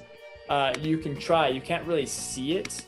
Do I know the vague direction? Yeah, I'll say that using up the entirety of your movement, you managed to make it over the 15 feet over there, and you go and you pull on the handle, and it's locked. Haha. Who dare did this to me? Welcome to a trapped house in the Feywild. This is a joke. I'm gonna pick the lock. Yeah, you do that, you rogue. I guess I'll try. You dang Please. rapscallion. Oh, that was kind of bad. 25. I think With the mislead. I think you did higher than that. Level 1 rogue. Come on, you should be reaching Yeah, 30. come on. I easy. could have done better. All I'm saying is I could have done better. So my DC 18 lock that's magically enchanted just comes unlocked. Yeah. And I open the door and I proclaim, "There, now we can get some ventilation in here." And I just start wafting smoke through the door. The smoke does begin to billow out of there you go. the house a little bit. There we go. Awesome. You gonna do Awesome. anything else on your turn? Nope, that's it. Nice. Renaya, it is your turn. I heard thud. I go to thud. That will cause an opportunity of attack. Oh no. Oh. That's another natural 20. No, it's not. Don't Yeah! What the heck? Well, DJ. goodbye, guys. No, You'll you're be gonna fine. live. You You'll be take fine. 11 points of necrotic damage, She's fine. and How your you strength doing? score is reduced by 3. She's fine. Oh my Goodbye, guys. word, She's DJ. fine. It's okay. I'm unconscious. It's fine. Everything is the worst. Everything was supposed to be cool when you're part of a team. Everything is bad. More players not means Seeker. The thud This seeker is is now okay. the thud. Out here in the Fae. the more people that are in a party, the more XP there is to go around. Hey, All I'm saying. guys, all I'm saying is that I think Caval's carrying the team right now. I only carry Edward. Carrying Havel the caused team. this. Awesome. So that's Renaya's turn. Tarak, you just kind of almost like you're drunk, just trying to keep yourself balanced. Suddenly, had your knee taken out from the back as Renaya falls into your legs. Hey, it's this move. Before she hits the ground, I'm just gonna straight up reach back and grab the collar, lay on hands, use my last hit point. They give you 1 hit point. Yeah. So it's a rather interesting sensation, Renaya, as you pass out and you can feel yourself just before you go, before it goes black, you can feel yourself begin to fall. And then you suddenly wake up to almost being choked as your shirt and your jacket are pressing into your neck as you're hanging by your neck. It's your time to breathe. I just, crap. Edward's in that room. Just yeet her down the hall. Is anyone else getting flashbacks to Good Evening, Renaya? I need your blood. I will actually run towards the room that I threw Edward into. Okay. With just now, this time I carry Renaya. Yeah. Okay. Yeah. The shadow had already used its reaction, so you managed to make it past it, going down towards the hall. As the smoke has been billowing out of the room, it's much easier to see now, as the smoke kind of encompasses your chest and below now. So you can see the hallway down, and you go down towards where Edward is. I I'll set her up. Okay. Both hands on the shoulder, and I go, if you need to run, it's fine. I'll cover the door. And then I just stand at the door. Nice. Okay. Beautiful. Are you gonna do anything else with your turn? No. I would like to take a bonus action to fear. So, bonus action, Cather. be afraid. Okay. Does an 8 hit you, Cather? Let me double check. So, armor of 16, shield of +2. No, it doesn't. -10 for being Right, dead. minus 10 because reasons. That makes the rules. Yeah.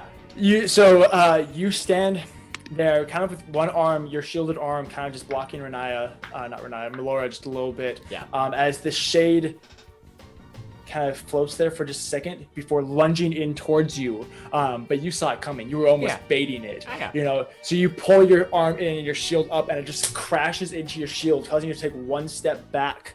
Tarak, No. you Question. watch. Yeah. So, if it's more visible, I don't know if they have been giving advantage, but can I see them better if there's Yeah. the smoke not around? 100%. So as Okay. you're standing there in front of the door, you watch as this burning shadow turns towards you and just slowly floats towards you. Before, right as it just is about 5 feet away, it lunges at you. Does fine. a 14 hit?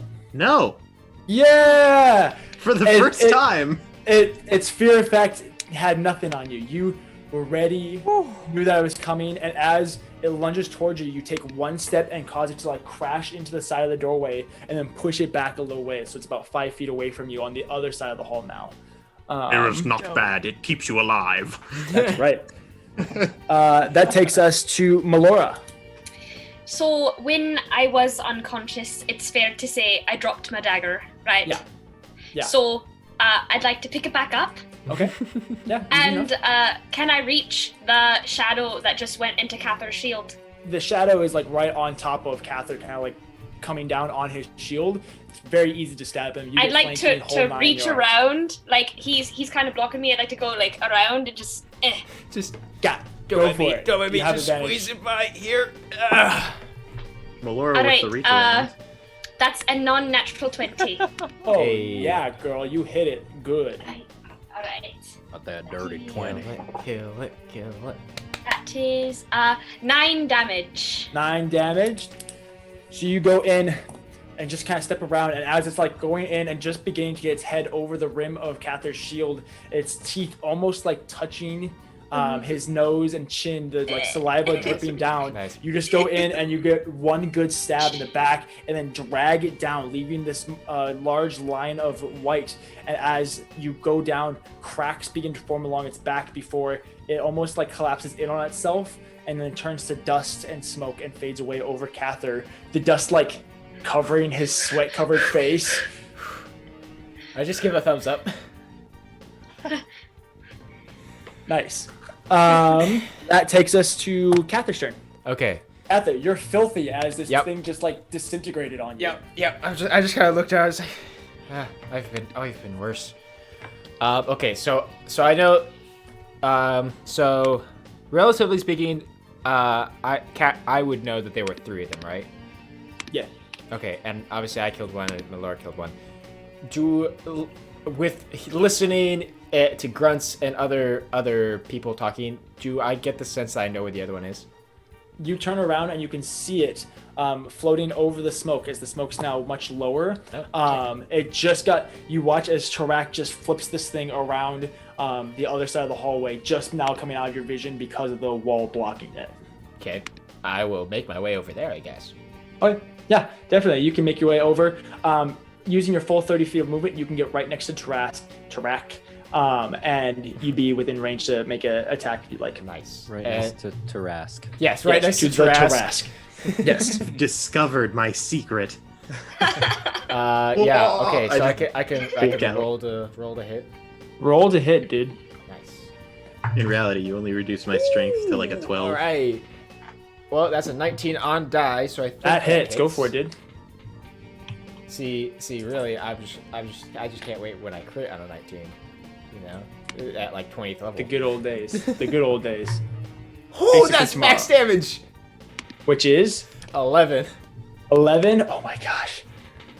So you go in and you slash this thing, at which point it's backed itself into the corner. You can see it like pressing as high up into the back corner as it can, with the flame still engulfing its shoulders. Nice. It's more like a gentle like cinder now, but now there's this large gash going across basically its entire body, glowing and causing these cracks to form. It has 1 hit point. Oh. See, and that's the worst part, because there's nothing I could have done.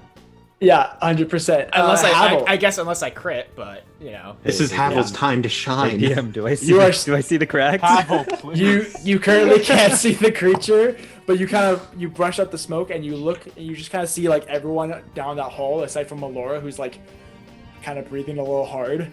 And if you walk into the kitchen, you can see the shaded creature just backed into as high up into the corner, probably about 30 feet away from you. I peer around the corner and I chuck a dagger at him. Yeah, roll ahead. Havel. Let's see. 17? That hits. Yeah. You chuck this dagger. Cather, as you bring in your sword up, you just wait for just a second before, and it nails it just between what would be the eyes on this creature.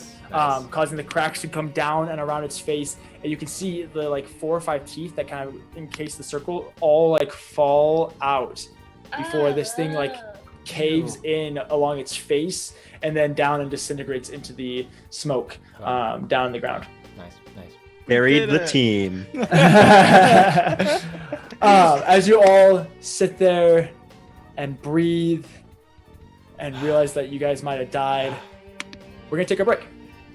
We will be back in about 10 or 15 minutes. So I'm gonna eat some cereal. Definitely stick around to see where these guys go after this. But yeah, we'll be right back. Sleep. Awesome, and we're back. So, you guys are tired, beaten. Most of you are half dead. Mm-hmm. In more than one sense. Havel, you feel great. Yeah, I'm doing awesome. Everyone else is probably a little disheartened. Catherine, you also feel pretty good. As you guys are in this hut, the smoke slowly beginning to clear out of it. And you guys kind of come to this moment of silence, realizing that half of you might have died. You're okay. As soon as the smoke starts to clear, I go back over to Melora. Mm-hmm. And put it like I make sure to put the rod away. It's just like, are you all right? I'm all right. You took a pretty hard fall there. I did, but thanks to you, I'm all right. So, thank you. Good. And I will attempt to make my rounds to everyone, more or less, and see how people are doing. Track is attempting to look as though he is as little injured as possible. Can he's I roll? standing. He's checking. He's trying to figure out whether or not Edward's fine. He's like, can I roll insight? Good. Go for it. Oof. Yep. Track is at like full HP because I rolled the wrong die. This is why it happened. I rolled my battle die instead of my healing die, so I got a 1. So Track is at like full HP. He's never looked better, honestly. I would like to imagine that I catch Ginger looking at me after I say thank you so sincerely, and I'm like, "What? He saved me." And she's just like, Ginger supports. She does like kind of look up at you like that. At which point she then crawls up onto your shoulder and then down your arm and hops off and goes scampering after Catherine. I'm going to roll my eyes and just adjust myself, just like. Okay, yeah. So Track looks great to me, at least. Mm-hmm. Yeah, I've slimmed down, lost a few pounds. I just kind of, I'll just kind of like pat him on like the arm. It's like, you're doing all right, right? I'll be fine. All right. And I'll make my way over to Edward's down. He really needs some help. He got hit real bad. I will make my way over to Renaya's the also in trouble. Help them. Yeah, he's currently on the floor, breathing steadily. You can see it almost looks like his veins, especially around like his neck and up towards his chin, are almost like grayed, and it almost feels like there's something being like drawn, like something was drawn from them.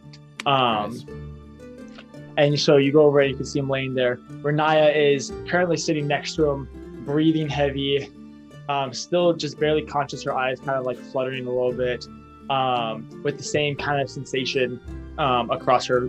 This way, it's up around her face and her eyes. I'll just kind of get down on one knee and just kind of put a hand on Renaya's shoulders, like, "Hey, how are you holding up?" I'm good, and I'm just gonna slam, but I'm super weak, so just drop my hand down on Edward, and I'm gonna cast Cure Wounds. Hey, that's what I was waiting for. And as she does that, I will cast Cure Wounds on her. Are you using Ruat to do this? Yeah, using Ruat. Perfect, and that's 2 charges for today. Yes. So yes, I've used 3 total because technically, in the first session when I used it on Ginger to no effect. Yes. So I have 1 charge left. Perfect. And how many happies did Edward get? Happies? Yeah. 7? Oh my gosh. Let's see. Edward goes, oh! There are shadows! There are shadow men! Renaya gains... And he's hiding behind whatever he can to rack. It's me. He's hiding behind to rack. Yelling, "There's shadow men! Get them! Get them!" Oh, I feel terrible.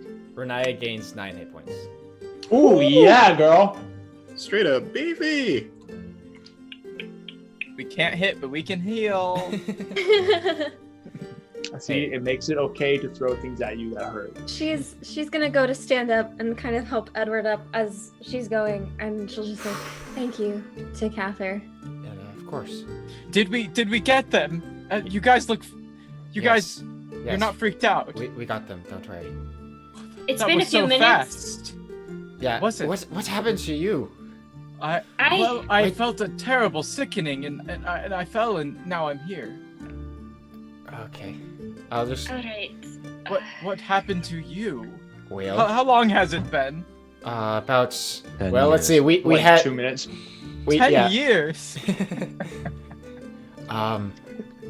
Well, it's only been a minute or 2.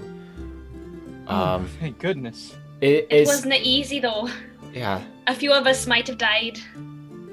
What? Including yourself, but... Oh, Nobody died. Oh, goodness. Might have died. Keyword, might. I said might. I can't believe I almost died. I'm so They're leaning up against the door, right? They were up against the wall. They're now standing. Okay. But like, is this the end of the hallway that leads to the door outside, or to the door to the other room? They were inside the room. Oh, they're inside the room. Oh, okay. Yeah. And Ginger makes her way to you, Catherine. Oh, if I see Ginger, does she just crawl up my leg, or just like stand? Basically, yeah. She, as you're like kneeling, she like scampers up your boot, and you can feel like her like crawling up your back before she appears on your shoulder. Oh, well, hello there, Ginger. Yeah, I'll just, Catherine's not gonna do anything else right now. Havel would like to grab the helmet. Okay. Smoke starts to pour out of it. Round 2. Yeah. Roll initiative. There's a inscription on it, correct? Yeah. What do I recognize the language at all? Do I know? You recognize it as arcane symbols. Arcane symbols. So I'm not very good at reading scrolls. Mm-hmm. At least not without assistance. Mm-hmm. I go, is anyone well adept at reading the arcane? I know some stuff. I might be able to help. Yeah. Can you come over here? I have a question to ask. There's something written on this helmet that I would really appreciate if you read. Okay. Wait, Renaya, you mean to tell me you're touching another of the witch's things. Are we not adventurers? No. Fair. Well, right now we're a group of strangers who are looking for a kid.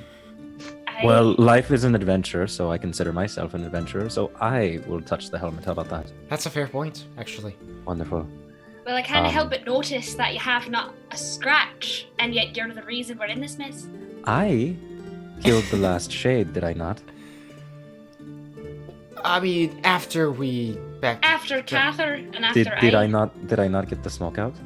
Well, you still have to make up for punching me in the face. Well, I will buy you all around the drink. Who did I will buy Renaya you. scoots over and starts I will trying to drink read. to that. I will buy you all an entire bar's worth of booze if you just shut up about it. Ha! I'll I drink could to have an that. entire bar's worth of booze Anyway. back at my estate. Edward. Back to Sorry. the helmet. Does anyone have an Lydia, idea I what this believe is? you said that you were going to be looking at the helmet. Between I'm her scooting I'll- over and I'll looking help over his her. shoulder. Roll Arcana. Now I'll give my input if she needs it. Okay, roll Arcana with advantage. Okay.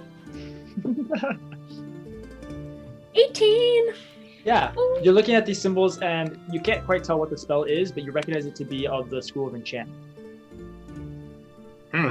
School of Enchantment. Well, that doesn't help me at all. No, I'm sorry. I appreciate it. Actually, believe it or not, I do really appreciate it. But that's frustrating. Okay. Enchantment, what do you think it might do? I reckon we probably shouldn't wear it. Probably I'm not. planning on it. Not until we least can for sure know what it does. Or until we have a rest.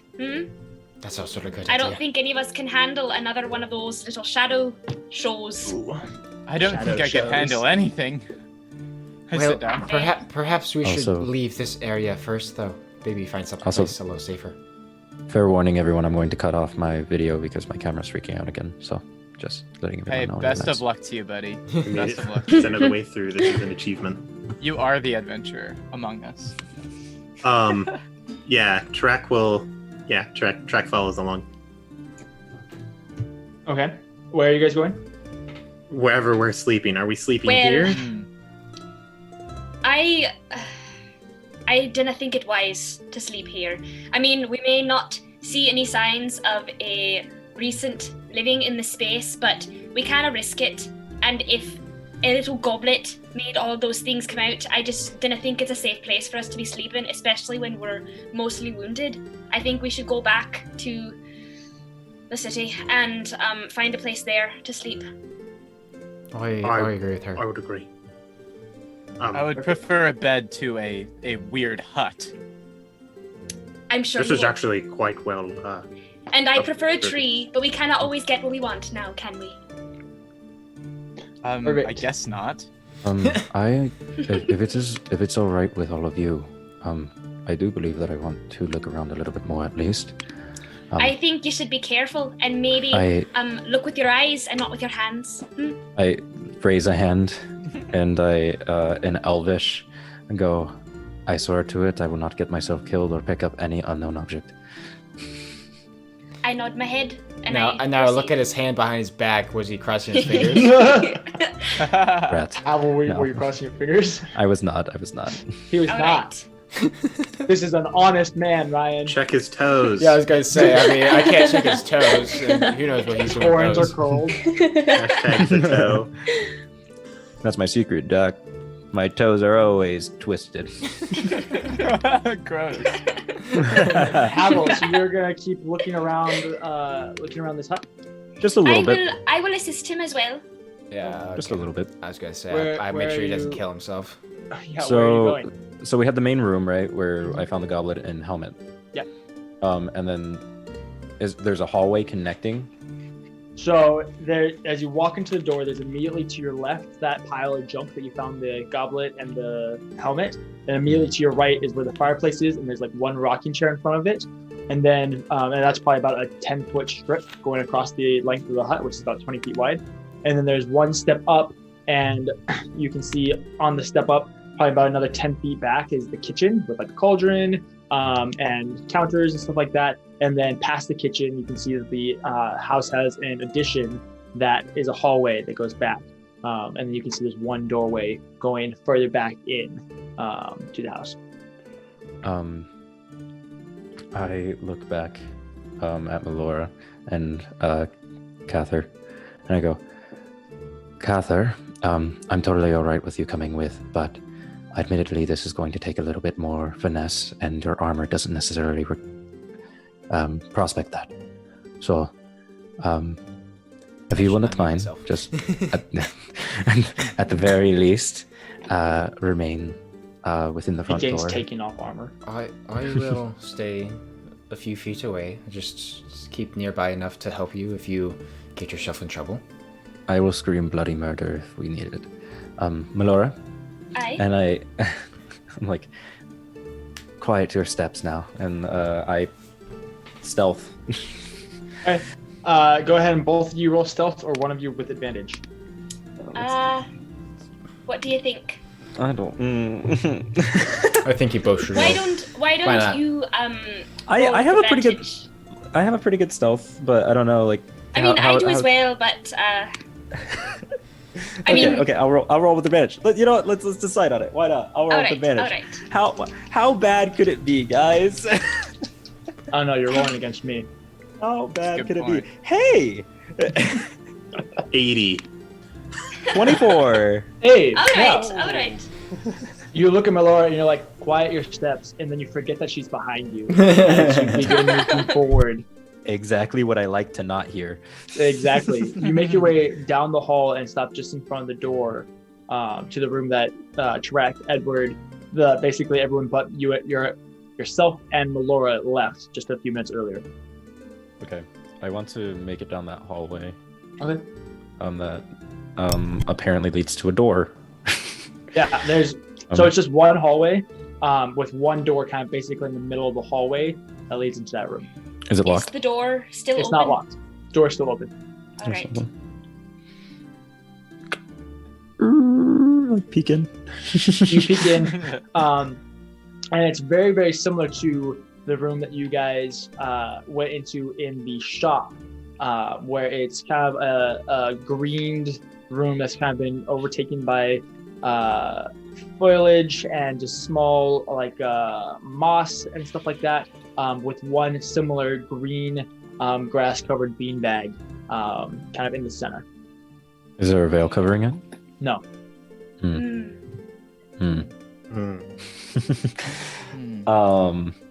I would like to whisper to Havel. I know we're trying to stealth, but to say, perhaps we should see if the card glows here. That is a very good point. Do you want to go back for it? Aye. And I go back to get the card. Is there anyone in the room while she's gone? No, just yourself. Just us. Okay. Oh no. Is no, I don't know what you're talking about. So there's nothing of interest in here. Roll just perception or investigation. This is the most sticky fingers person I've Copper, seen. gold, and silver goblet. I'm not okay. Listen, Laura, you shouldn't have laying left. just behind the I know. No, That was okay, my mistake. Hey guys, I didn't roll high. It's okay. It's only like an 11. I don't see anything.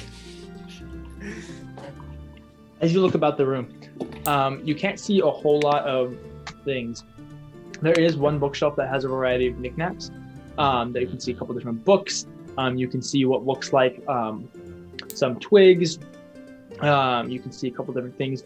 One thing that is of interest to you that you recognize to a certain extent, there is almost what looks like a tea set.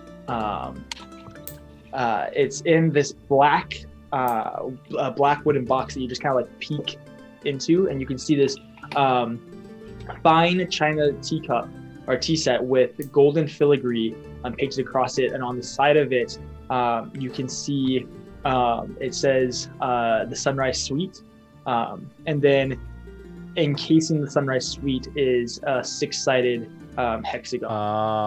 Okay. Oh no. oh, we need to leave. We need to leave. Is he saying this out loud? Are you? I don't touch the tea set. I don't touch the tea set. Okay. Good job. Do you think job. by the time that he sees the tea set, I would have been back with the card, maybe, if Catherine Yeah, had it? just as he's like backing off the shelf and about to leave, you walk in with the card that is not glowing. I'm gesturing out. I'm like telling her to leave. Leave. All right. I see that it's not glowing, and then I go out, and I'm like, "What's the matter with you? We need to get going. We need to get going now. What did you see? Oh, What we need did to you see?" leave. I saw death. We need to leave. Well, I mean, I'm pretty sure a lot of us almost saw death a little bit ago. Could you give me a little bit more information? Trust me. This is the 9 hells type of death, not necessarily the oh, I fell unconscious and my friends brought me back kind of death. This is the type of death that we can't come back from. Did you look at any of the books? No, I don't.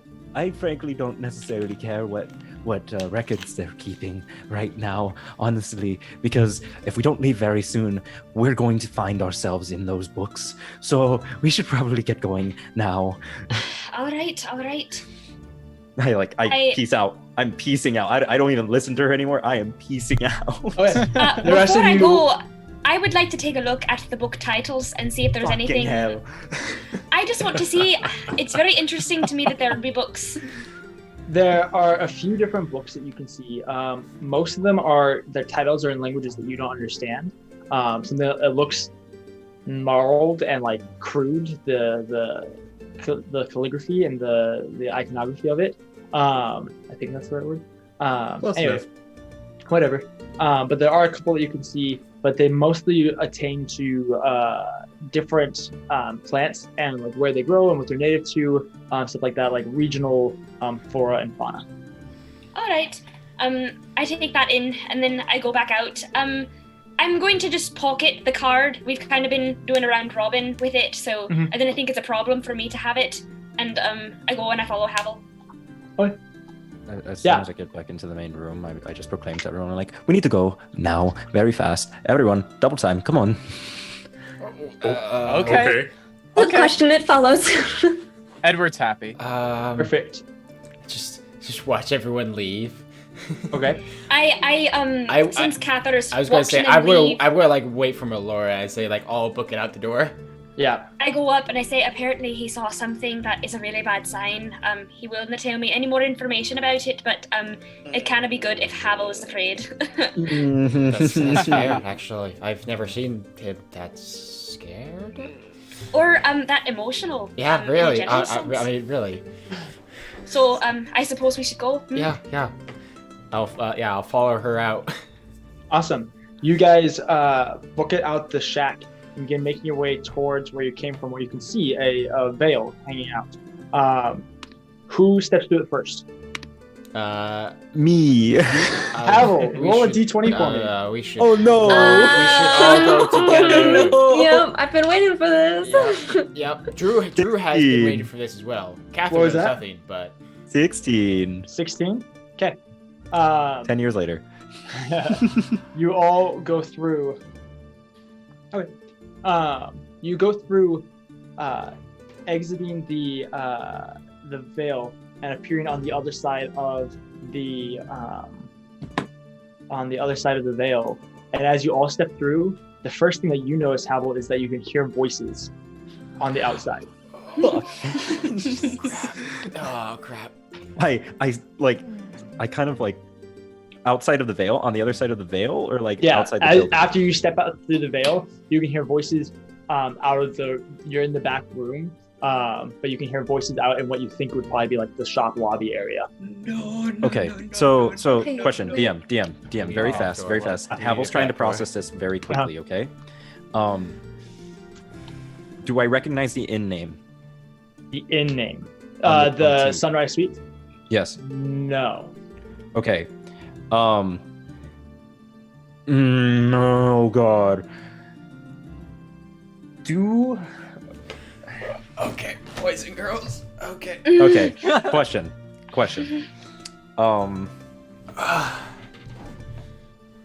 Have. I mean, like, Is Havel familiar with this situation at all? this situation. I know you're kind of. I know. I'm kind of like speaking very vaguely here, but what do you mean by this situation? Okay. Probably. Honestly, He means probably DM not. help. Yeah. How familiar are you with a death? Would anything that I have on me help me in this situation right now? What do you have on you? Okay. I'm picking up what I'm putting down. That's fine. You can send a private Zoom message, you know. I could send it to him. Renaya, please do talk. Yeah, what's up, Lydia? Okay, Renaya's right behind Havel. Exactly. Okay, so does she recognize these voices? You do recognize the slow, sultry speech of the woman. Ooh. Edward's like, oh, well, Edward, ooh. Guys, this is when we all die. Like, if we thought that what we just did was TPK, this is a TPK we're about to walk into. How many voices? 2. As you guys sit and listen, you think that there seems to be some sort of customer in the shop that she's helping, trying to convince her to buy some things. Okay. Do I recognize the voice? No. No. Okay. I say quietly. I'm assuming we're off through the veil. Yes. I say quietly, and I say, call me crazy, but I think I might be able to cause a distraction. Now, hold on. A helpful one. Are there any windows? Are there any windows in this room? No. Yes, That's a good question. Are there any windows? Now, when we were coming through the shop to this room, did we pass any windows?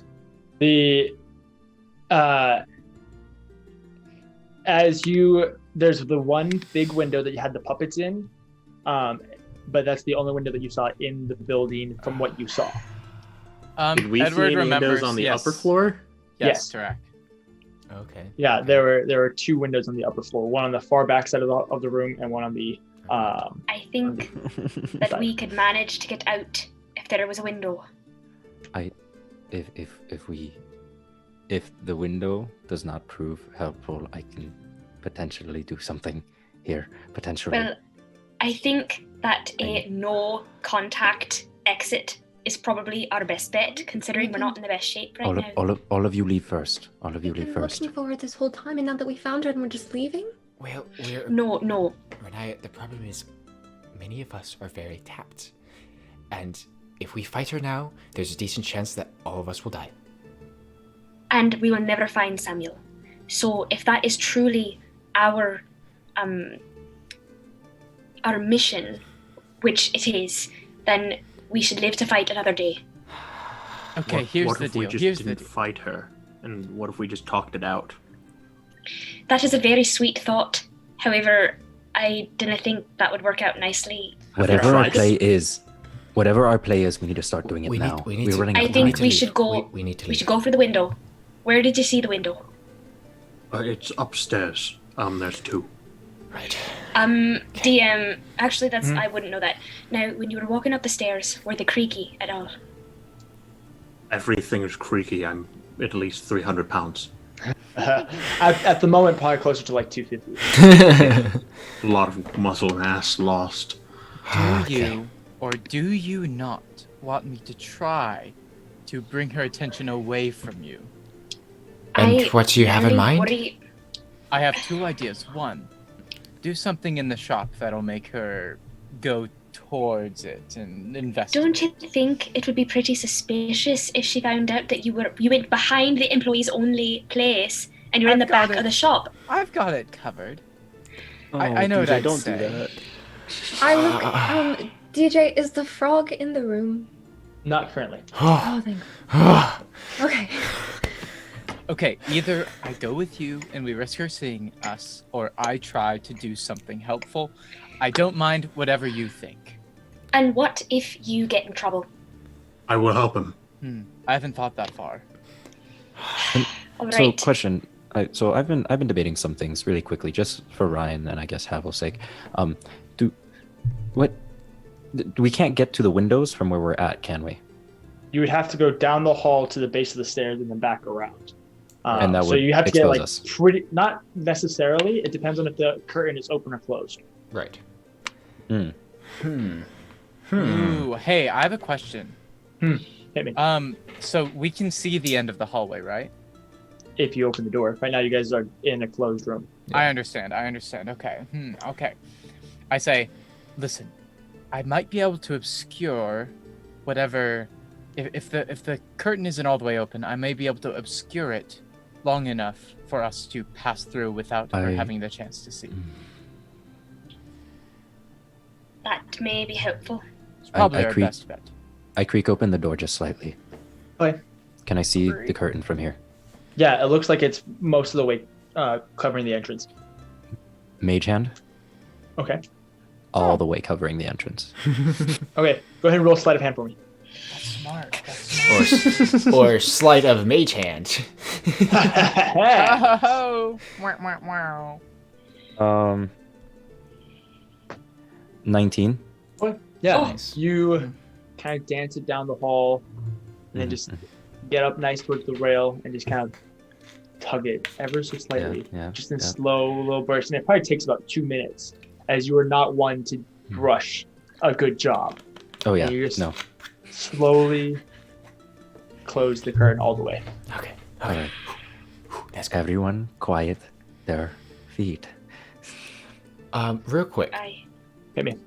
As we're walking, I would like to use the divine sense. Divine sense? Okay, Fae, Fiend, and Undead, right? Correct. 60 foot, anything that isn't behind complete cover. So if she's like behind the veil of the curtain, then it should work. But if she's behind the wall itself, then it won't. Yeah. So you can feel one Fae just on the other side of the curtain. Hey DM, just confirming for any no. suspicions. Yes, this is who we're looking for. Oh, check the card, by the way. I go last. Okay. Yep. Yeah, you pull out the card, Melora, and it is glowing very, very brightly. The brightest you've seen it. Yep. Yeah. As soon as she does, I immediately cover it. I put it back in my pocket. I reach out for Ginger to crawl across my arm. Yeah, I was going to say, hops off your shoulder and down into the pocket. Yeah. And I go first. I'll have everyone go ahead and roll stealth for me. Yeah. Disadvantage. Yep. Wait. Okay. So just to be clear, we have 3 people with disadvantage, right? Everyone that has heavy armor. That's heartbreaking. Oof. All right, boys and girls. All right, let's see if we all die. Oh. Okay, so order of people going is Melora. Who's going next? Not me. I will go next, and I'll tell Edward to stick close. Yep. I say, but I want to go last. I push him forward. He goes. I'll go after Edward. He goes. Perfect. What did everybody get for their stealth checks? 15. Okay. 30, 20. Okay. Oh, I got a 10. Okay. 8. And what's 8? Okay. Drew. Drew, What'd you get? Drew, say it. Drew, please. It's no! A 1? Hey, does the fact that okay? Oh, see, okay. So just to say, I rolled an 11 and a 1, and I do have a +2 to stealth. Guys, Ryan, what did you get? Does it help that I got a nat 20? Yes. Do they cancel them out? Do they cancel out? The average of the roll was above the DC, so.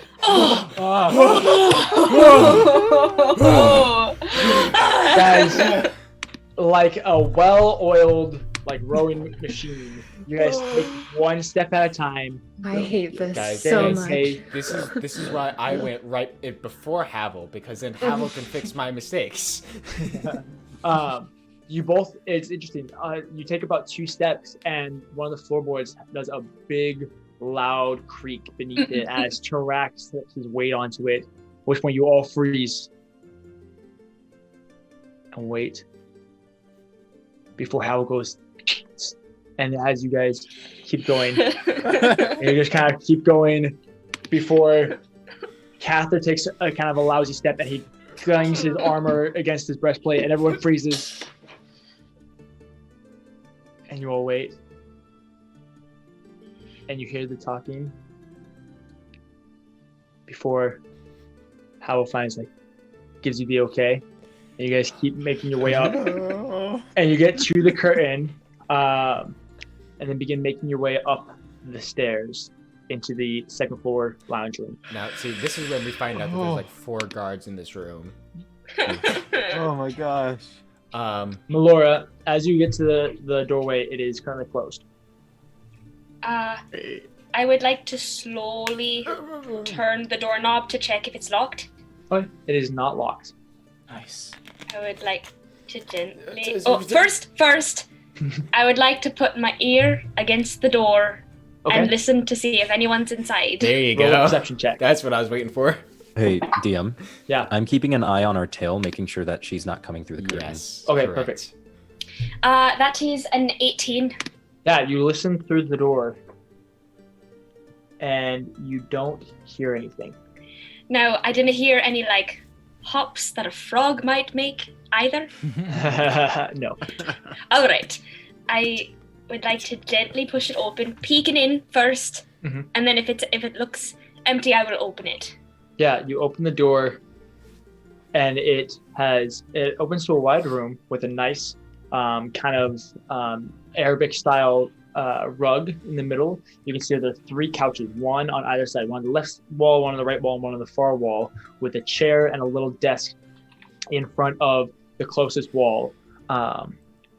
There's currently nobody in there, and you can see that the left window is open with a gentle breeze kind of blowing through the curtains. All right. I would like to slowly open it and start making my way over to the window. Okay.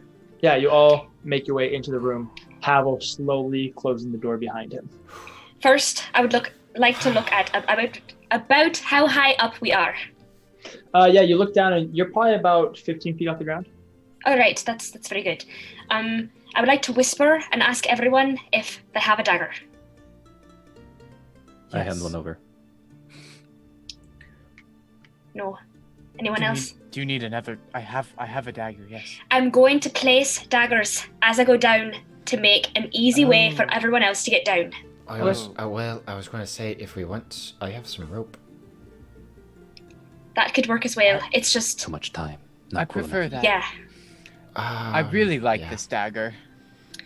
All right. I give Havel his dagger back, and I go down with my 2 daggers. Okay. You watch as Melora just like confidently swings her leg out the window, stabs into the window frame, and then just makes her way down the wall. Now, okay, before I go all the way down, with my knowledge of the layout of the building, I didn't think that where the window is coincides with where the window that we saw in the shop was, right? Like I'm not about to climb down and then be in full view. All right. No. So there's the front window, and you think that you're on the left side of the building, coming down into the alleyway. I go down and I try to be as quiet as possible. It's very suspect to see someone climbing out of a window, so if anyone walks by like in the alley, I'm just going to like slink close to the building. Yeah, definitely. Tarak will go to the window next and he'll say, I will stand at the bottom. It should be relatively easy. I'm tall enough that you should manage. And so I'll climb out. If we're on the second floor, is it about 10 feet off the ground? Yeah, it's about 10 or 15 feet. So I climb out and I go full length up. Okay. So I'm about, let's see, if I'm like almost 7 feet 7 tall. feet tall, you're probably about 5 or 6 feet off the ground. Yeah, so I just kind of like... We're pulling a Princess Bride. just fall to like 5 feet. Okay. And then I just do the thing where I like just stand with my hands up. Just like... Go. Does he expect us to jump? Well, unless you want to jump out yourself. Would you rather die? Go out the window now before I shove you out, please. Okay. I love the please at the end. Secondary thought. No, You primary go out the thought. window. Go out the window. Fine. I'm not getting out of this any other way, I assume. And I Nope. sling my leg over the window and sling my other leg over the window, and I look down And I shove say, I'm prepared for this. The moment I see those fancy boots come out the window, I'm like, he's getting pushed. Tarak just catches Edward like a princess. Oh, that's better than it is my strength right now. 17. Oh yeah. You like you said, you expected it. You see the fancy boots go over, and you're just like, all right, come on, I'm ready. Come on. You take one step back as you watch his sword go fleeing through the window. He actually like hits the back of his head on the window that had been lifted up. No. Hitting his head before falling and like tumbling and just crumpling perfectly into your arms as you gently, almost like you give him like a soft catch where you're like a princess. I'm sorry, Grant. Oh, it's fine. I step down and push Tarak away, and I just start going off like, how could you? You realize I could have died, etc., etc., etc. And I put my finger against his mouth. And I push her hand away and say, what do you think you're doing? I think I'm trying to save your life and not get you being killed and detected. I'm already out the window. Hands are up. I'm just angry. Okay, that's it. Real quick, while we're still up here, can Cather, can I take a quick glance around the room? Does anything catch my eye? Okay. Yeah, you go around the room and you can see there are a few it looks like leftover dishes on the desk. Okay. But no like papers, no yeah, you don't see any satchels. papers. Okay. You do see one little card. You grab it as you're looking over at it, and it says, "Thank you for doing business with us, the Sunrise Suite." I pocket that. Before Hey, you don't know about the tea set. Nope, I don't. Before I make my way over to the window and look down, you can see Tarak just like a dad waiting for his kid to jump from the diving board. I'll just like kind of vault myself through and get ready. You just spread eagles. Track, roll a dexterity saving throw. I'm so excited. Yeah. 3. So can I make an athletics check? Wait, can I assist? No. All right. You're too busy arguing. Can I make So an athletics you check go to through catch myself somewhat though? And Drew, you jump through the window and you kind of spread eagle, and you land on Tarak. At which point Tarak, he's about twice as heavy as Grant is, and he's wearing full armor. And I have a negative 1 to strength at the moment. And so you just kind of like crumple beneath him. You don't take any damage, Drew, as he basically took your fall for you. I'll do it. Oh, no. I'm ready. I just. Oh, how loud was that? I'm so sorry. It was very loud. It was a nice crash. Oh no. I just say that. I would like to look around for something we could hide behind in case anyone came out of the shop to look. Okay, you can see that there's an alley behind the shop. So right now you guys are on the side alley that separates the shop from the next building. You can see that there's the road on the front side and then an alley behind the shop as well. I look would at like Cather. to help. I say, Cather, cover the window. Yeah. I go towards the front of the alleyway. And I grab Edward and I just take him with me. Where are we going? We're going to So, hide. going towards the front of the alleyway takes you back towards the main road. Yeah, like Going where towards the the back. entrance of the shop would be. That's where Okay. I want to go towards. Sweet. So Melora, you like grab Grant by his ear and like start dragging him back and go around the corner. Tarak, you come up to the alleyway, and the first thing you notice is there is a lot less people than there was when you guys first got here. Yep. That's right. Hmm. It just like a year has passed. Probably. Renaya's hey, DM. still in the room, right? Yep, Renaya's still in the room. DM. Okay. Yeah. Does the door open in or out? In to the room. Into the room? Are there any chairs? Yes, there's the one chair behind the desk. I brace the door with a chair. Okay. Perfect. And I go, Renaya, sweetheart, out the window now. She's looking at the door. Mr. DM. Out the window. When said person jumps out the window, can I use something besides Dex? Sure. I'll let you. You can brace this with your strength, I guess. Yeah. How much can you squat? Catching. Yeah. Awesome. Renai is going to turn to Havel and be like, she said I could make a deal. I could make a deal with her to get Samuel back. I didn't take it at first, but do you think it could still stand? Not at the time period that I think we might be at. Can I be honest? We are a bit past making deals. We will figure something out, I promise you. So go out the window for now, and we will live to see another day. We'll talk about this once we get some rest. She goes out the window. Sweet. Catherine, go ahead and make an athletics check. Cool. Or a strength saving throw, I'll let you go. Could it be an athletics instead? Sure. Ooh, okay, Now that Renai is gone, by the way, do I see anything, any more markings for like the 6 or anything like that? No, not currently. Not currently, okay. 19 on athletics. Oh, like catching a child that you tossed in the air. You just brace her, kind of give her a little swing before I immediately peek out from where I'm hiding, and I gesture for her to come to me. Comes over. And I'm going to take my time to actually investigate. Do I see anything? Any more markings? Roll an investigation check. Yeah, roll an investigation check. When I see Renaya's out the window, I turn the corner to the shop. Okay. 16. You turn. Okay. You're going through,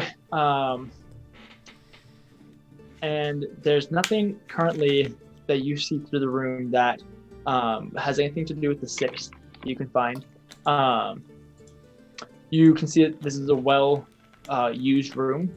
There's a lot of people that travel through here, and it doesn't get cleaned very often. And so there's lots of dust on the floor. There's lots of boot prints, all of that. But you currently don't find anything else related to what you're looking for.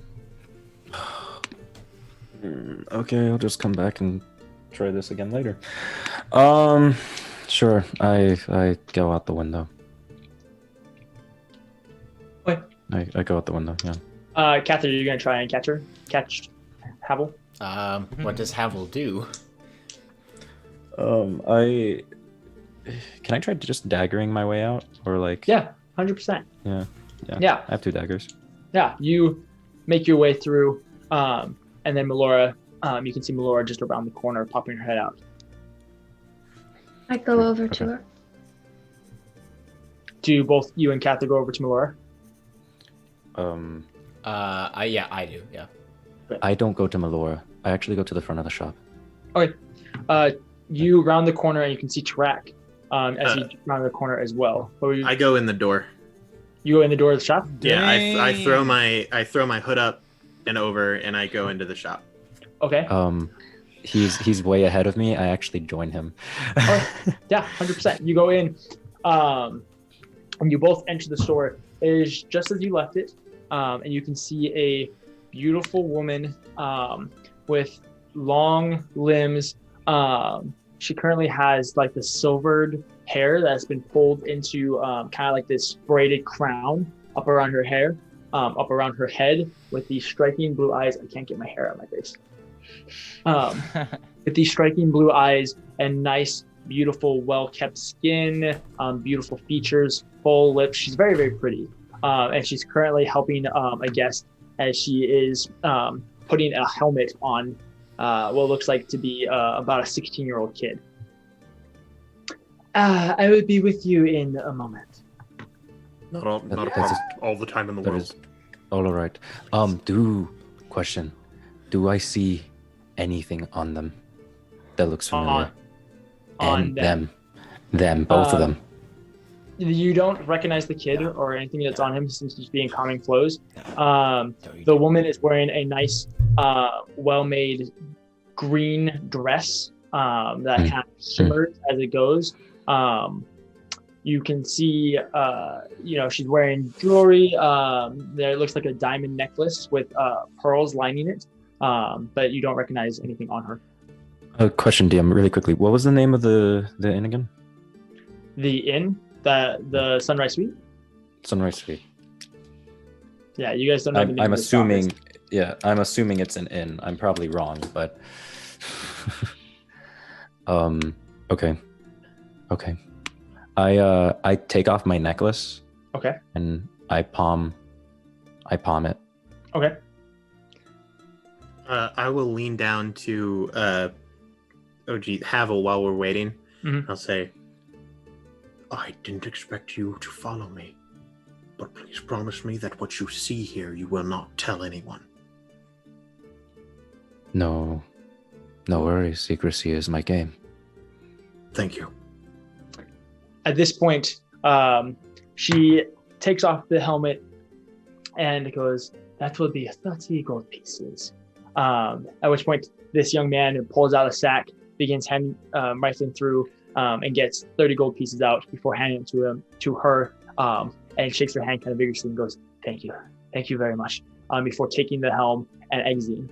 At which point she turns towards you and goes, how may I be of service? Well, I think that we may be here for different reasons, but I'm looking for some people. And I was wondering, right. I've just been kind of stopping by shops all along the way, trying to see if anyone knows anything. It's a little bit of a strange request, but have you seen an orc anywhere? An orc? No, I have not.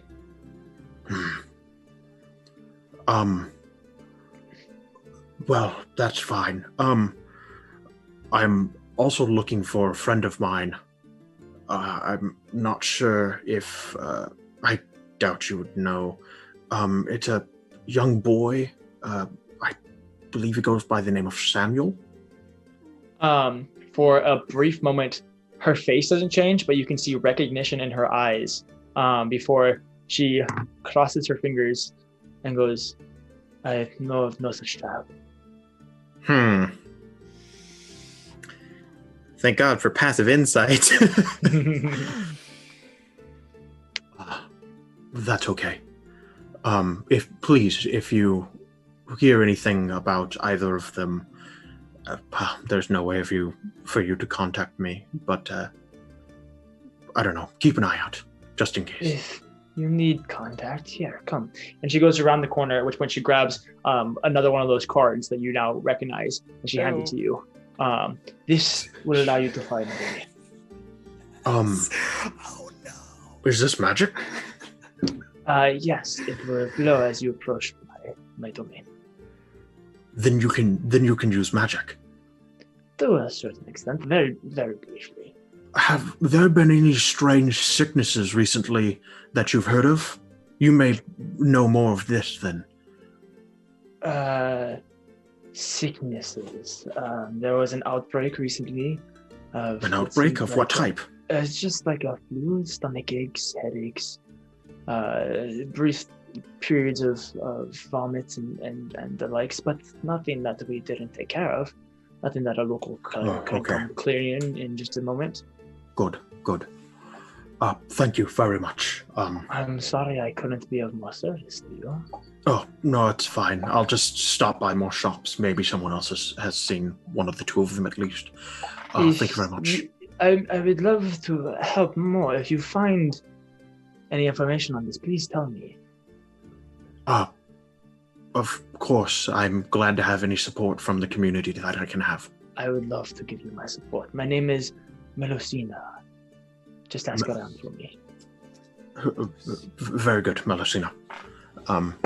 Now, of course, you have other customers to take care of. And I'll go back out. Okay.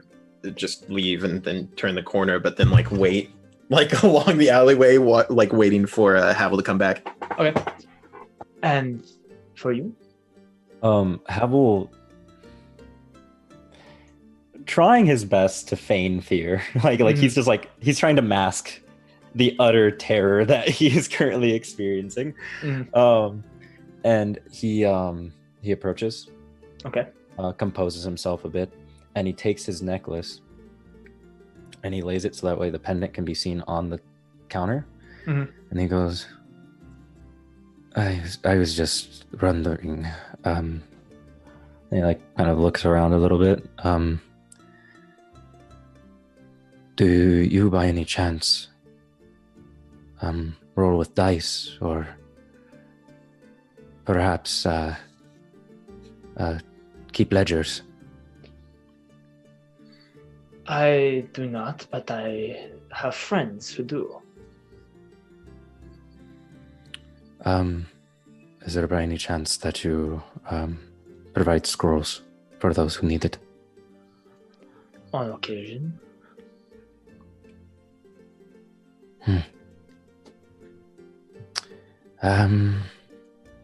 What are you looking for? So our mutual friends,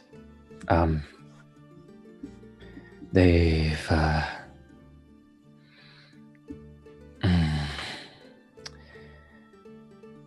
set me on something. As they do. I require something that masks me. Something that masks you from the likes of magic, I assume. Yes.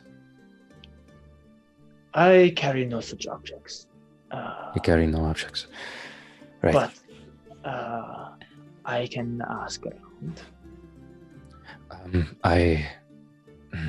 Problematic being is that I'm going to be moving very quickly and very soon, so I can't necessarily give you contact. Right. If you find out anything, I'll be looking around for the local libraries. Alright. Check the plaza in the main square. They normally keep their books there. Understood. Oh, and follow-up question.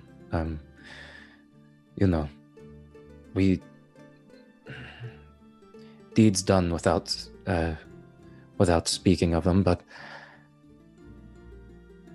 I guess you're very bad at lying. What happened to this friend? To whom do you speak of? I suppose the boy, Samuel, that the orc was asking for. I know nothing of the boy. You know nothing of the boy. A shame. No. It is. It has been a pleasure working with you. Truly. Fantastic, truly. You come by anytime you need something. I will ask around, see what my friends know. I appreciate that. And you have a wonderful day. You as well. Which when she slides the pendant back over to your side of the counter. And I take it. Okay, I leave. I walk out. Yep. I try my best to remember her name and her face. And she said the plaza, right? The central plaza? Yeah. Okay. Yeah, I leave, walk out, go around the corner. Mm-hmm. And you try see to find my Tarak friends. waiting there for you. I wave. I nod to him. Well, that was productive. Yes, we should find somewhere to rest. We have sick and injured. Correct. I think they're hiding behind the trash bin. Very quickly. Actually, very quickly. Almost forgot to do this. Thank you very much, Tarak, for reminding me. I walk back into the Yes. I walk back into the shop. And I go, I apologize. I do not mean to bother you. I just realized I'm in a new city. All right. I won't be staying there for long, but I do need to make charge of an orchestra. All right. The 12 Platinum Cranes would be a good place. Or you can stay in the Sunrise Suite. Understood. Thank you. Yes. And I leave again. And I round the corner and I go, I think I have a place for us. Great. We should probably meet up with them. Yeah, while this has been going on, the four of you guys, what have you been doing? Did we, or did I at any point notice the kid leave? The 16-year-old? Yeah. So you guys are around the backside of the building. You Right. did not see him leave. Did I hear anything? No, you're on the backside of the building. Okay. The door opens like 3 times. 4 times. Yeah, I mean, you hear the door open a couple times, but that's about it. Okay. I would imagine that Edward every now and then would say some remark complaining, like, I can't believe we're here now, behind a trash. Okay, looking around, how many people are around? Like if I it's step just out, the 4 of you right now. No. If I go around and step out of the alleyway and maybe look at the open streets, how many people around do I see? You see, there's a few. People are just kind of milling about. There's people that are traveling. You can see a couple guards making their way around. There's 1 or 2 homeless people. You can see that there are a couple people who are cleaning different things. It looks like they're taking down decorations. They're taking down blue and gray and silver tassels. Okay. They're sweeping up what looks like confetti. Okay. And the works. So that it means it might have only been a week or 2 at most, or we just happened to be exactly a year or exactly 2 years, Or 50. But either way, it's either been we've eliminated the months, so it's either been 2 or 3 days to an exact year or exact increments of years. Do we have a way of checking? Sure. I pull out my phone. Yeah. What does the dates? Drew has an idea, but Catherine would know nothing. I guess if while we're waiting, I'll just perhaps we could ask. Yeah, I was gonna walk over to just a guard. Okay. Yeah, you walk over to a guard. Or is it?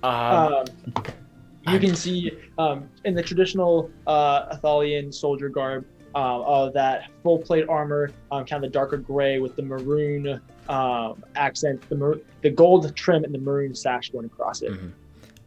I'll kind of just walk over and say, I'm so sorry to bother you. Yes, what can I help you with? My friends and I have been kind of partying a little too hard. What day is it?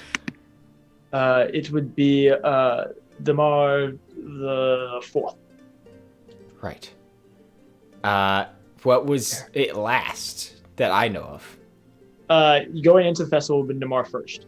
4th. Okay, so it's been only a couple days. It's been 4 days. Okay. You guys get so lucky with that. It doesn't do anything, or it's only a couple days. I was so worried that kid was actually Samuel, but 10 years later. I'm not gonna. I was thinking the same thing. So was I. And I was this kid has been brainwashed and abused. Now he thinks the hag is his mother. I half expected when he left the shop for her to say, "Thank you, Samuel," or something, and we'd be like, "Ah!" Okay, that's good. We eliminated. That was so mean. We eliminated that. Okay, I didn't do anything to you. I could make us come out of that and then be like, "Oh, there's a 16-year-old boy. She's putting a helmet on." Oh no! Yeah, that was anyway. dirty. Okay. That was dirty. Anyway, after that, I will make my way back over to the others who are hiding in the alleyway. Yeah. We all convene. Okay. Yeah. Just as you're about getting back, you realize you watch as Tarak and Havel exit the shop. You watch as Havel exits the shop, meets up with Tarak, and you follow them all, and you all meet up in the backside. Good news. It's only been a couple days. Aye, that is a relief. It's been a couple days. Yes, it's been a couple days. As in time has moved? We were in there for 10 minutes. Well, okay. Tarak, you might not know, but when Fey creatures and Fey anything is involved, time gets weird. It's an elf thing. Don't worry about it. Okay. So telling the orc it's an elf thing is not a good thing. He does whatever. Does that mean that you can also speed up and slow down time? No. Has this been an ability? What about? No. Can you just stop it for a little bit? Tarak, No. Tarak. None of us elves can do that. The place that we went to through the veil, time is different there. That's why the plants look different, and that's why that's why it looked different. It was not this place. World. Well, that doesn't make any place. sense. We don't have any of those plants in the Crimson Waste, and time is the same there as it is here. Right, but you know how we went through a portal, not just... We went through a curtain. Which, don't you think it's weird that we went through a curtain and ended up in a completely different place? Well, that's normally what happens when you go through an entrance. You end up in a different place. I think I do not understand what you are saying. I think we can deal with this later. Alright, that's fine. So, does anyone know a place where we can sleep? Silver, what was it called? The silver cranes. The 12 platinum cranes. The 12 platinum cranes. It was crazy. Do I recognize? Did we pass by that at all when we first? So, when you say the 12 platinum cranes, Renaya and Edward and Tarak, you all get confused for a second because you stayed at the 12 cranes on the other side of the plaza. Yeah, I noticed that I have that in my notes. I was like, huh. So 12 cranes and the 12 silver cranes? So Platinum cranes. So they're like on the first level. Wait. Do you mean the 12 cranes? No. I mean, there is a place that I know of that could be very accommodating to us, known as the 12 platinum cranes. Is there a place that I can sleep that does not involve any money? Because I don't have any. I will cover you. There's a nice alleyway if it's the same one. We are not staying in an alley. That's being somewhere exposed. I go to a guard. Okay. Yeah, you approach the same guard that Drew did. Yeah, and I go, I'm super sorry, sir. I'm personally new to this fabulous city. I was coming here for the Damn Near Festival. Yes, actually. Very nice. But, the fireworks were lovely this year. Oh, they were magnificent. The problem is slight issue. From the moment that I got here, funnily enough, me and my friends have been on a bender. So I'm a little bit, I guess, rocked. I don't quite know exactly where I am. Can you point me in the direction of the 12 platinum cranes? The platinum cranes? Yes, the platinum cranes. That will be up on the third level. On the third level. Mm-hmm. Yes. Wonderful. That's where the rich people are. Thank you for letting me know. Right. Yep. Perfect. You return to the alley. Yep. I go. It's on the third level. Come with me. The third level. Oh, thank gods. Thank I look gods. At, third I level. look at. Do any of them look concerned, aside from Edward, about me being like third level? I mean, I'm kind of concerned. Tarak and Melora and okay. Kath are all concerned. I just don't worry. I will get you in. Well, I'm not worried. Just to be clear, Havel, I am not concerned about myself, but I am concerned about our dear friends. It's fine. It's fine. So I'll believe you about being able to get me into the inn. But can you also get me past the guards? Yes. If it's in the third level, I imagine there's going to be a no pet policy. Well, you just keep Ginger in your pockets where no one can see her, and I'm sure well, it'll be fine. you know, as somebody being from the higher levels, we have plenty of squirrels. I'm sure you'll be fine as long as it doesn't cause any problems or messes. Melora. Aye. Don't pay attention to the chatter monkey accompaniment. It's a squirrel. Yes. I was waiting for something like that. Exactly. I was. No worries. I'm sure we can pull some strings. All right. Are you a puppeteer? I dabble. I dabble in the finer arts. Yes. Tarak, it's a figure of speech. What? We start heading to the third level. On that note, how does a fire work? As we're walking, it means that they say something, but it's not necessarily literal. So they lie. Yes. More like over exaggerate. It's you know, do you know what a joke is? Yes. Also, who's aggressively typing? Who's Me, sorry. Sorry. Yes. I have heard jokes before. Well, think of it. Think of the lying that you do as a joke is harmless, right? Why would you lie when you joke? It's supposed to be funny. Lies aren't funny. Well, yes, okay, but perfect. Yes, just think of it as a weird joke. That's all it is. That doesn't sound fun at all. This conversation continues. Yeah, as you guys continue to have this conversation in circles, you guys begin making your way east towards the closest staircase that wraps around. It bridges the first level, so it starts in the outer rim of the first level, and then it goes in towards the inner rim of the first level, leading up towards the second floor. At which point, as you guys begin to make your way up and get towards the arch, you can see there are two guards that are currently standing there. As they approach, they both see you coming before standing to block the entrance and put up a hand. Halt! Show your badges. I pulled out my I wrist. have one of those. I prep. Let's go 5 gold. Okay. And I go. I don't believe that would be necessary.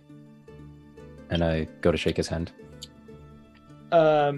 He kind of looks at you and goes, "Just stay right there. What was that?" And he points at you, Edward. Here, and I hold out my wrist with the stamp. Yeah. All right, that'll do. Are these with you? Yes. You understand that you take responsibility for them by bringing them into the upper levels? I guess I do take responsibility for them. All right, get on. Is it actually just a stamp on his arm? Yeah.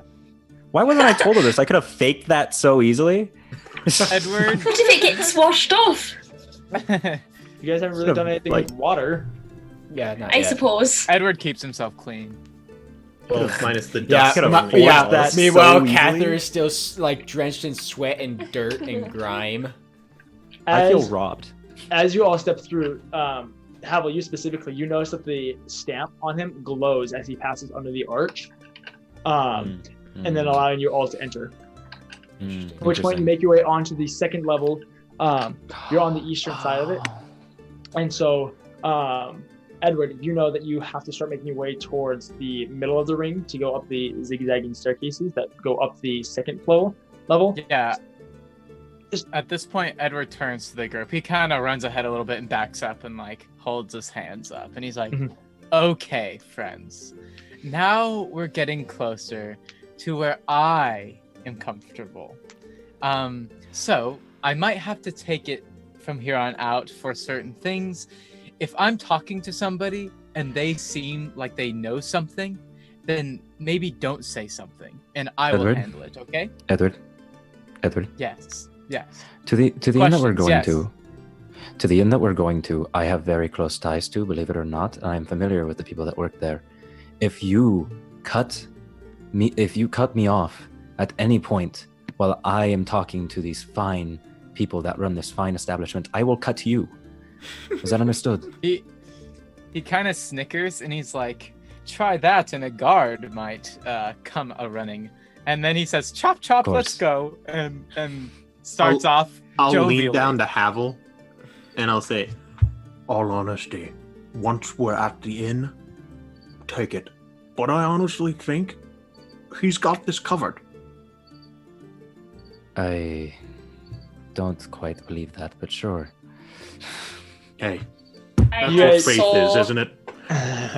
I have so many regrets. Yep, feels about right. All three of the elves are just like, what have we gotten ourselves into? Stupid humans and orcs and tieflings. Yeah. Did they take my money? Did they take your money? No. Okay, good. As we're walking, Kath or I will keep an eye out for two things. One, if possible, I would like to keep an eye out for any temples that I see. Okay. And two, a bathhouse. Okay.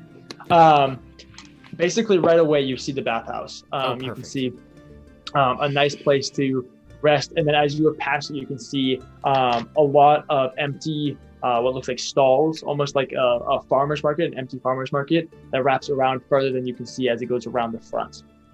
Okay. Neat. As you guys begin making your way forward, you begin to pass the bathhouse and enter into what is known, Edward tells you, is known as the stalls. This is the biggest shopping center here in Athala. Just about 2 or 3 times a week, vendors will all swarm to their stalls to sell a variety of goods. It seems like they're currently closed as he begins making his way up to the towards the front of the very middle ring, allowing him to go up these zigzagging stairs, at which point he begins to ascend. You guys follow him as he goes up these flights of stairs, going up by about 8 flights of stairs before arriving at a guarded gate, but they don't stop you this time, just allowing you to pass through and in. At which point you are on a much smaller rim. The roads here are much better. They have pavement of like good stonework and like bricks laid out through it. It's good brickwork that goes around and through versus just the smooth stone that the rest of the floors were made of. The rest of the ground was made of. And they go around, and you can see the establishments here are much grander and further apart.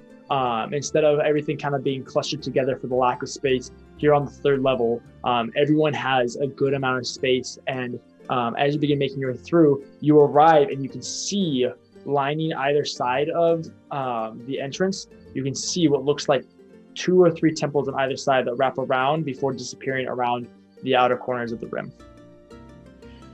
And just real quick, so this inn, I'm familiar with it? Yeah, so you know that it's on the 3rd good. floor. You've stayed in the 12 Platinum Cranes before. On the few times that your family has left the estate to go stay somewhere, it was either in one of 2 places. You either stayed in the 12 Platinum Cranes or the Sunrise Suite. Sunrise Suite. The Silver Pegasus was where you stayed on the 2nd level. Yeah. Okay, cool. So yeah, you guys. Yes, Havel. Did you have a question? Yes. Yes, I did. Questions. Go ahead. You can ask me. No worries. I want to burn a coin on this. This is great. This is wonderful. Edward. Yes. Questions. So, go ahead. My question is, I understand you're a very wealthy person. Very flagrantly wealthy person. I understand that. Who did you have to go to get that? I gesture towards the stamp on his arm. Oh, the stamp. Yeah, not your wealth. I don't care about your money. Oh, okay. Well, when we were heading down to the lowest level from the 2nd level, the guards actually stamped that on my wrist to make sure that when I come back, I'm actually from the higher places. Mm-hmm. Does that make sense? Understood. I don't see why anything would be complicated about it. No. So yes, it does make sense. He looks at it and he says, "Yeah, I'd prefer if they didn't stamp on the skin, because now I'm gonna have to wash it off, and that's going to be a bit of a pain. But that's fine." What terrible predicaments you put yourself into. Well, are we going to go inside? Are we at the inn? As you guys begin making your way, Grant, you know that it's on the western side. Okay. As you begin making your way left and around this side, you guys pass about 5 temples before coming into a slightly more populated area. And you can see there's this one building. It's 3 stories tall with a very wide berth and an outer dining area. It looks very homey. And there's one sign that comes out above it with a single silver-esque crane on the sign. You think they have 12 more of those signs? Or 11 more? That's how math works. Oh, Tarak, you're so funny. Any notable symbols? Not that you can see. I would like to whisper to Ginger and just tuck her in more and say, now, you're going to want to come out and take a look around, but you can't, alright? You're not allowed in here. It's a secret. Please be good. And I scratch her ears. She kind of like rustles into you scratching your ears before she tucks down and then curls up and around. Alright, But- good girl. This was one of the places that she said was 6, right? Mm-hmm. Interesting. I would like to say, just for the sake of it, Mhm. the entire time we've been walking, Edward has just been talking as if he's like a tour guide. He's like, oh yes, and here are the Brimmingham hedges. They're trimmed once a week, all that kind of stuff. And he's just going on and on. Why would you cut a plant? To make it look nice. It already looks nice. It's a plant. Well, it's kind of like hair, but for the earth. Why That would doesn't you cut make your any hair? sense. Well, to look, I mean, don't you see this? And I kind of flip my hair. I say, I've worked hard on this. Well, I guess my barbers do. We must be going. It's going to get late. We've made it to the shop or to the inn. Yeah, at this point you're just about in front of Okay. the inn. And what time you is can it? see. It's beginning to get a little bit darker. This is just on the other side of the rim, and so it gets darker much quicker on this side. And so it is beginning to get a little bit dark. As you guys come out, you can see one very well-dressed man with this curling mustache, this tan skin with this curling mustache, comes out with a little, like the stick with the little flame on it, and lights a couple lanterns on the outside before lighting a couple lanterns on the 8 round tables that are on the outside dining area, talking to guests as he's doing it before returning inside. All right. Well, if you folks don't mind, I will return shortly. Well, maybe within an hour or two. Where are you going?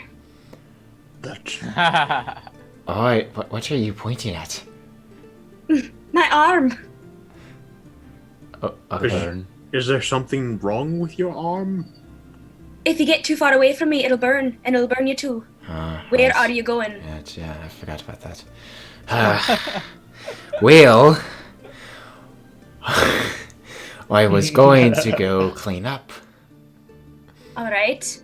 Cause as I look down at myself again, still again covered in sweat and dust and Yeah, Cather is by far the dirtiest of the 6 of you guys, as he was right there when two of the shadows were killed, and was just caked in the dust that they left behind.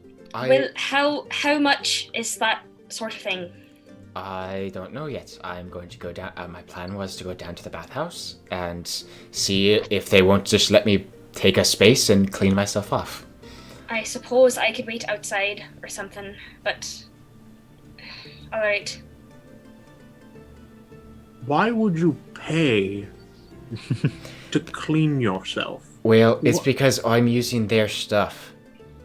And Edward, It's water. You can't own water. Edward, Yes. not for the first time ever. Please lead the way. Oh, yes, gladly. I would like to start making my way towards the crane build, the 12 platinum cranes, correct? Yeah. That. I'm gonna let him talk. Okay, yeah. The 4 of you enter the 12 platinum cranes, Renaya following behind with Tarak and Havel following Edward as he enters in. And you can see this building is probably about 60 feet deep, and it's just filled to the brim with tables. It's not super busy. Everything is covered in nice white cloths with candles. You can see there's probably about 8 patrons here currently dining, with that one curled mustached man currently behind a counter, currently cleaning a glass. As you all walk in, he goes, welcome, come in, come in. Yes, hail and well met, good friend. How has your evening been? My evening has been fantastic, good master. How can I be of service to you? Well, I must say, it looks wonderfully in here, and I lean in. Thank you. I lean in and I say, so I have some guests, I and can see that. they're not from the upper ring, but don't you Okay. worry. Don't you All worry. right. They seem to be rather well-mannered when they're in good moods. And so I will be, some of them will probably be paying for themselves, but if you need anything that they can't provide, I can probably cover it. You see, I am a fellows, but don't let the word get out. I'm trying to kind of, be quiet about it. Anyways, and I back up and say, yes, that sounds great. I'd love to get rooms. All right. How many rooms would you like? I look back at the group and I say, now, who is paying for themselves? How much for a room? It will be 6 gold for a room. 6 gold for a room. Ouch! So, question. Let me see here. Math. By any chance, sir, can I talk to you in private? Of course. Just Why don't you let momentarily. me get everyone taken care of, and then I will. Of course. It is in regards to payment. Okay. Yes, that is perfect. We can figure that out and handle that. How many rooms do I need to reserve? And would you like dinner? 2, 3, 4, 6. 6, yes. And 6 rooms? the smell of fine dining. Yes, please. Your finest bread rolls. Fantastic. I'll pay extra if I need to. Oh, you can take care of that, good master. Yes, 6 rooms. All right. And he goes over to and pulls out a book behind the desk and marks off a few things before pulling out 6 keys and says, "Follow me." At which point he leads you up 2 flights of stairs to the 3rd floor. At which point there are 6 rooms lining either side of the hall. And he goes, "You will be on the far 3 on either side. I see you only have 4 with you. Will there be others joining? Should I be looking for someone?" Yes, 2 others will be joining us. No worries. It's a red-haired girl and a darker elf. All right. Very I descriptive. suppose here in the You upper won't be able ring- to miss them. All right. Very nice. Very nice. Here I will hand you the extra keys, and then a key for each of you. Yeah, And- one is blue and one has bright red hair with a red squirrel. Yes. No, And you guys are would you, basically Spider-Man. There is no Would you- squirrel. squirrel. Right, yeah, would you no squirrel, like no to squirrel. handle payment now, or would you like to handle payment later? We will handle payment on the checkout. That sounds swimmingly. And one more question. Right. Yes. How late is the dining hall open? Dining hall is open for the next 4 hours. Oh, thank God. Could you have them prepare 2 bottles of fine wine for me? Yes. How fine are you looking? How fine do you got? And I give him like Oh a no. I will flirtatious bring grin. you our finest wines. Edward spends sounds all of his money on one night. On one night. Bold of you to And assume you- that that's all of his money. Kind master, you wanted to speak in private? Why don't we step over here? And at which point he begins walking down the hall. Yes, my good sir. Do we get out of earshot of Yeah. everyone else? Yeah, everyone Awesome. else stays by the room, and you guys go back down to the lobby. I'm going to be paying in advance for everyone minus the fellows. All right. How much Okay. for a meal? A meal is 1 gold. 1 gold. Mm. Do you prep rations? We can prepare some food. Most of our food is of the finer delicacy, and so it does not travel well. It doesn't travel well. Okay. So let's see. Let me math this out. So say I pay in advance for 2 nights for everyone minus the fellows. That would be 60 gold. 60 gold pieces. And if I cover their meals about twice a day, Twice a meal, that is another 20 gold. 20 gold. All right. I can pay for that now. All right. That is no issue at all. But I do mean to ask, and palming the coin or like holding it up and kind of like just resting it near my face, I go, do you know of any banks around here? Do you know of any places that keep ledgers? I need provide someone more services. bookish. Okay. At which point he also pulls out a necklace before tucking it back in his shirt. That I do. That, my friend, is something that I like to hear. So, do you mind? And like, we're in a hallway, right? Yeah, at the moment you're currently in the hallway just before you would go into the dining area. Yeah, I go. Do you have a back room? Yes. Yeah, follow me. Which point he leads you behind the counter into a back room. At which point you can see it's basically like where like a nicer suite would be, where there's looks like a gambling table. There's another bar in here, a much smaller bar. There's leather, well patinaed seats, fine craftsmanship. You can see that there's one or two other people. There's a good haze of smoke going through, as there are many people, or the couple of people that are in there are currently enjoying their pipes. Cool. Can we speak freely here? Yes. Are you the type that keeps books? Are you a knowledge keeper? Orchestrates? You keep books. I keep books and I can manage the banks. Wonderful. How may I be of service to you, young master? I'm not going to cash in quite yet, but I do ask, do you know, I need information. I need access to our libraries. Ask around. Okay. I'll pay up front if necessary for it, but I am looking for a boy. Boy. Okay? A boy, a young one. He fell under our hands not too long ago, and I need him out. The name of the child? Samuel. At which point he takes a small notebook out of his inner pocket of his jacket and flips it open before writing with a gold plated quill. Writes Samuel, and then a couple other things. What's the name of the shop that we stopped by? Yeah. You don't know. We don't know. There is no exterior markings. Sir, might I ask your name? I apologize. My name is Anton Romando. Okay. I, with a very sly and serious look, sly grin, serious eyes, look at him and I say, Havel, at your pleasure. It's a very great pleasure to meet you, Havel. And Anton, so there is a shop on the base floor. Right. I believe that one of our scrolls resides there. Okay. Do you know of any fae that are under our thumb? Because I'm going to be entirely honest. As someone within the inner circle, I'm not necessarily proud of the job that she has been doing. I do not know of one that works in our circles. I know that one has employed our services. She has employed us. Okay. Yes, she seems to work for some upper organization.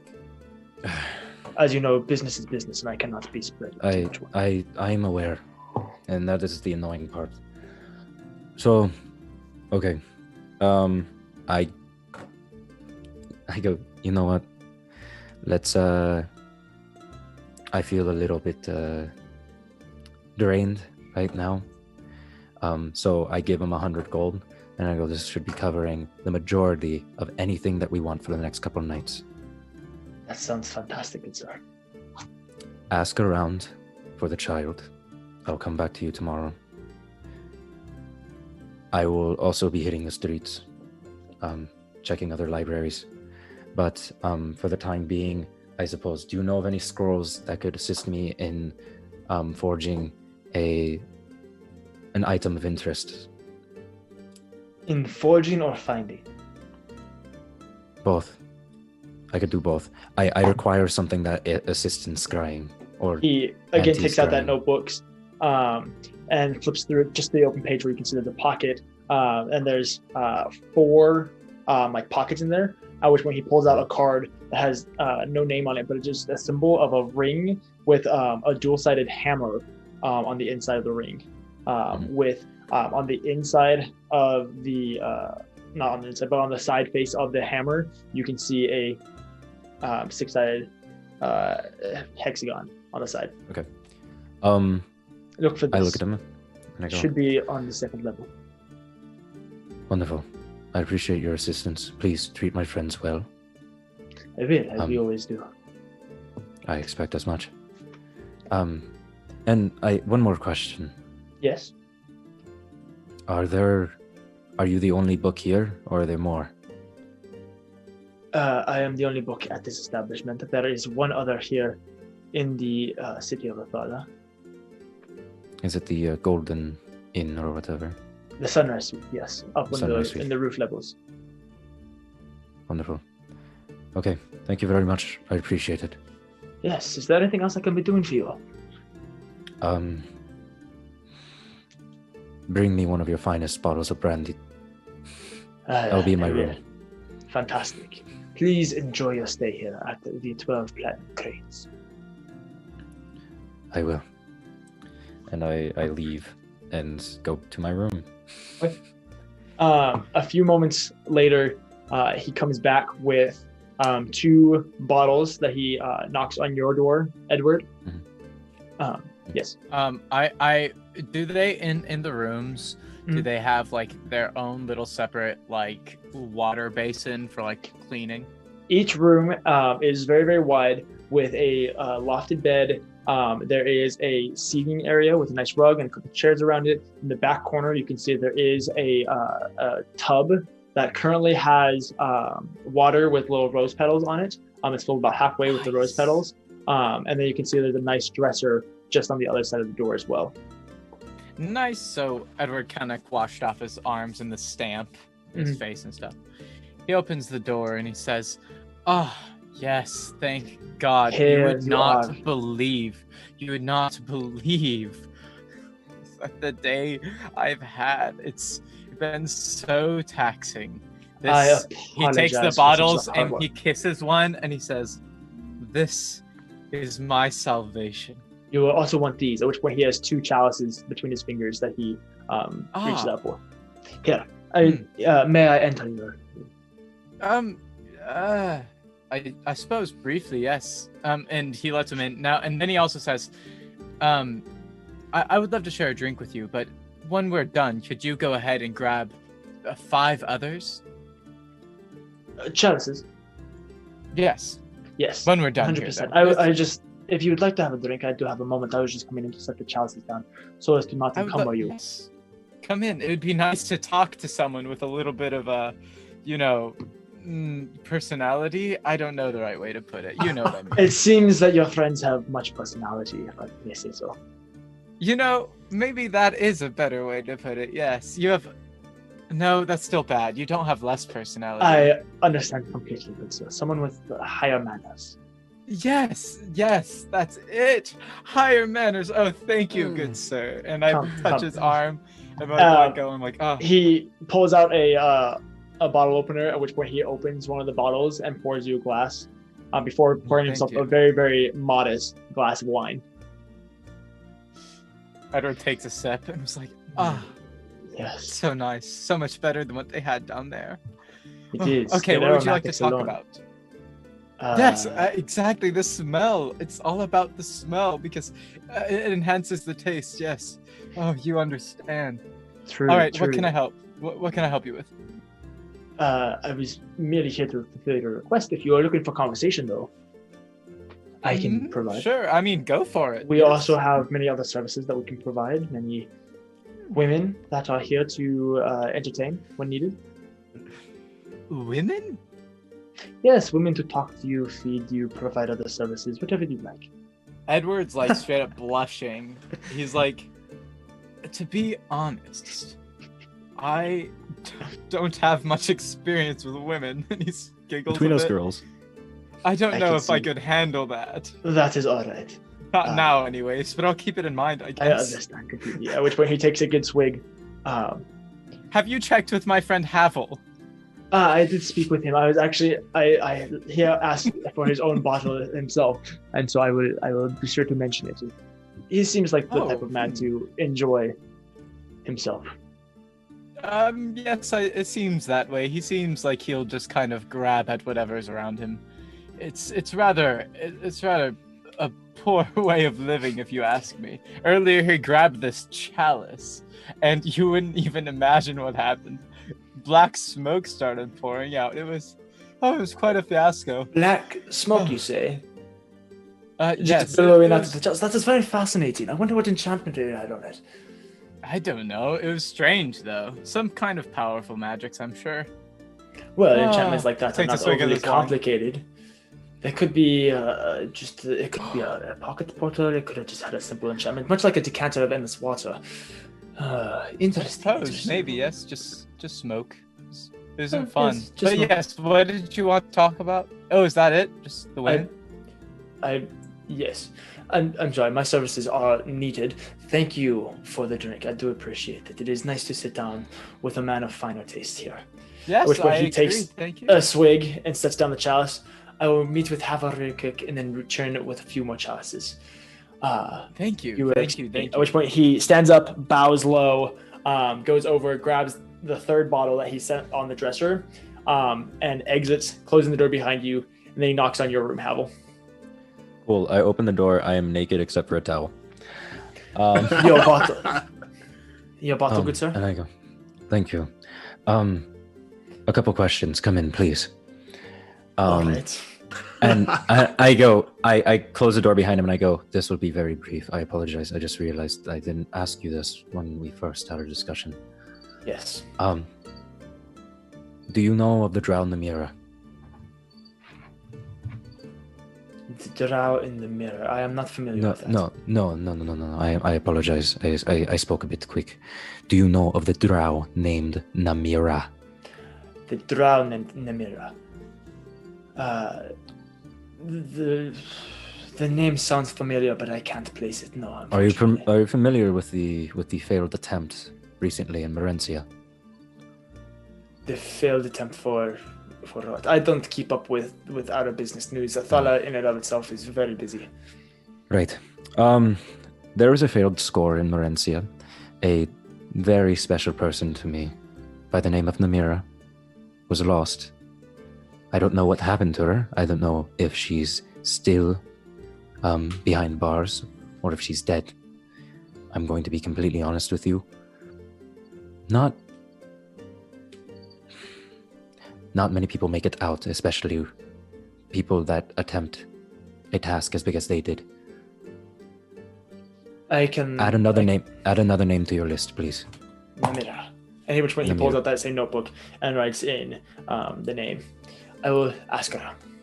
Oh, also, do you do identification services here? Not here. The forge that you will go to will be able to do that for you. Wonderful. Thank you. Have a wonderful night. You as well. Would you like a chalice? I left one in your friend's room, but I could grab more. I have my own. But if you could, as a part of the gold that I offered earlier, if I have to pay more, that's totally fine.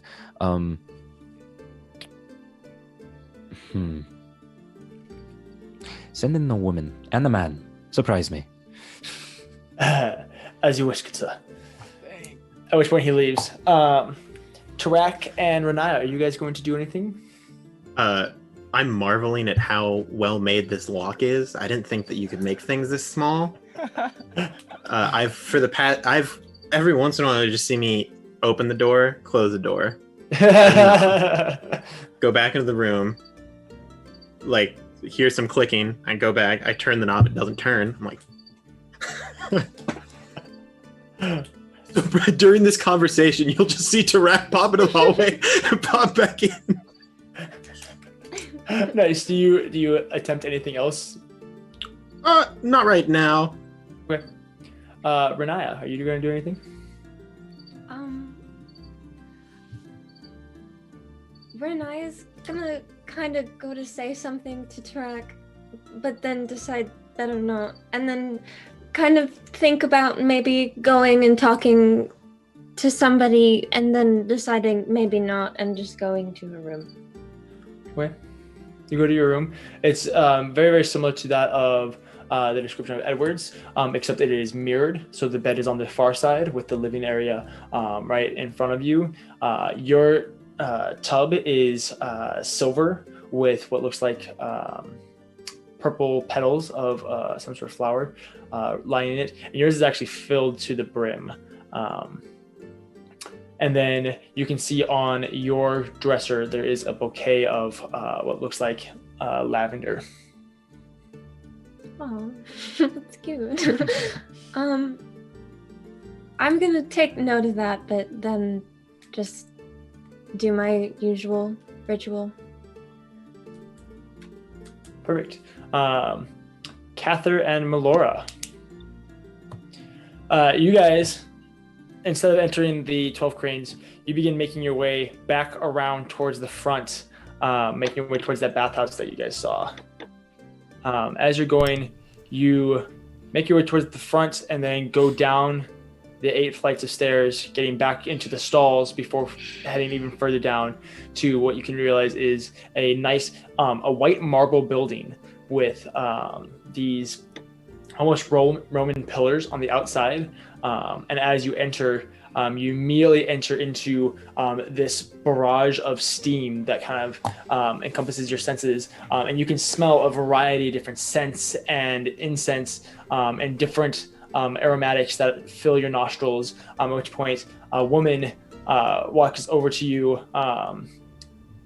She is tan skin with black hair. Her eyes are blue, well-built features, very, very, very well fit. Comes over to you and she says, "Hello, hello, hello, hello. How may I help you? How may I help you? How may I help you?" How much for just a private room? A private room? That will run you 3 gold pieces. All right. And how long do I have? That would be for 1 hour, sweetheart. All right. I will hand her 3 gold pieces. Thank you. Here, come. And she leads you down a very wet portion. Currently, there's actually nobody in the bathhouse as it is getting up fairly late. And she leads you down this wet walkway and then around a corner, down a hall into, there's one kind of wood, almost like thatch, door before opening it, and it is probably about a 12 foot by 12 foot pool of steaming water. There's a little like wicker basket that has a variety of different bottles in it, at which point she goes and she grabs the basket and begins dumping the different bottles into the pool. And after about 2 minutes of dumping these in, she grabs one large, it's basically just a large stick, and stirs for a little bit, and then she points towards the bench and says, "You may leave your things there. The room is yours." Thank you. At which point she leaves. Thank you. And I will just, take my time, taking off my armor, sore and tired from the day's events. But yeah, I'll just take off my armor and just, just try and relax a little bit. Where is Melora? Yeah. I'm waiting around awkwardly. If there's no one, I'm going to absent-mindedly fiddle with things that I maybe shouldn't be touching. And just like one of those things where I'm just feeling very awkward. I'm just like. Now, here's my question. Like, are you like around the corner or something? I'm probably right where you left me when she started to lead you. How Does it far? hurt? How far? Yeah, I was gonna say, how far away is she? You're not far enough for you to be in pain yet. All right. Oh, all boo. right. Ruin the ship, DJ. 120 feet is a long ways. Okay, but yeah, I'll just, I'll clean up. I'll try not to take a full hour, since Melora is waiting for me, and I have other things I'd like to attempt to do before the night's over. I'm just looking around. It looks as you go through and you start looking around at a couple of things, you start like grabbing at things, at which point that woman goes, don't be touching that. Oh, I'm so sorry. Would you like your own personal stay? I haven't got any money. It's alright. You're one of the poor. I tell you what, here, come. And she leads you down the same hall, but to a opposing room. And she says, "We are going to close in about an hour anyway, and there's nobody here. Just use it. If you want to use the soaps, go for it. But here, clean yourself off. You're very, very dirty." thank you very much. I think. Thank you. And I go inside and I take Ginger out. I'm gonna give Ginger a little bath as well. Yeah. There you go. So I take the time to take all of my braids out. There's a lot of them. Yeah. And I'm just going to re-braid my hair after and replace the flowers. Okay. And I'm going to take the time with myself, but also I'm going to focus on Ginger. She hasn't had a bath in who knows how long either. So I'm going to use shampoo myself, and then I'll gently shampoo her fur. Careful not to get it near her face, obviously. And Cather, as you're going and just trying to relax and allow the hot water to kind of relax your muscles, you can hear just ever so faintly almost what sounds like baby talk. And you realize that Melora is in the opposing room with Ginger. The classic, like, oh yeah, you like that, yeah, that's so cute. Oh, you look so pretty with your hair. You both enjoy the hot water. The woman comes in probably about 30 or so minutes later, and just lets you know, we are going to be closing in about 15 minutes. That is when your hour will end. No rush, you're more than welcome to stay as long as you like, but the water will no longer be heated after those 15 minutes. All right, I will leave you to it. At which point she leaves. She says it to both of you and then leaves. I assume with a place so fancy, they might have some leave-in stuff for curly hair. All right. I get out and I start to towel off, and I towel Ginger first, and she she's she puffs very and she poofy. fluffs. Yeah. And I use my hands to like make her fur not so poofy, and then I use the towel on myself, and I put some of the curly hair stuff in my hair so it dries properly. Yeah. And I leave it down for now. Okay. I'll braid it in the morning. Yeah.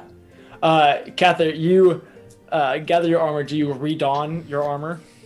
I'm actually thinking I'll put my like clothes on that would go underneath my armor, but I'll actually leave it off for now.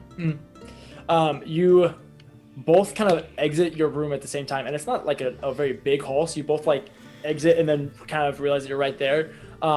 Cather, for the first time, you see Melora with her hair down, and you realize it's a lot longer than you originally thought it was. Yeah, probably. Much curlier.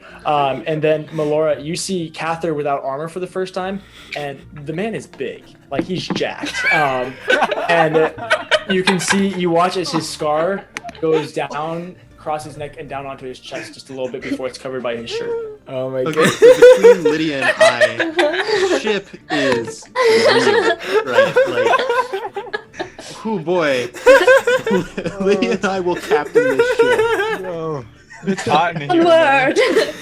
Oh my Her goodness. cheeks go pink as the steam still flows. She briefly smell at each other. It blows You know- dramatically in the wind. You know, guys, Oh my goodness. Your matching scars just pulse ever so faintly. Ew, Oh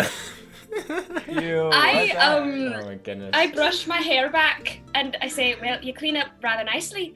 And I gesture to Ginger on my shoulder and I say, she got to bath too. Oh, there you go. She kind of like flips around, and as she's shaking off, she turns just enough to kind of like flick her tail, just enough to like spray you, Cather, across the face with just a little bit of water before like crawling around like the backside of Melora's neck, enjoying the heat of having her hair down. Well, you don't look bad yourself, I suppose.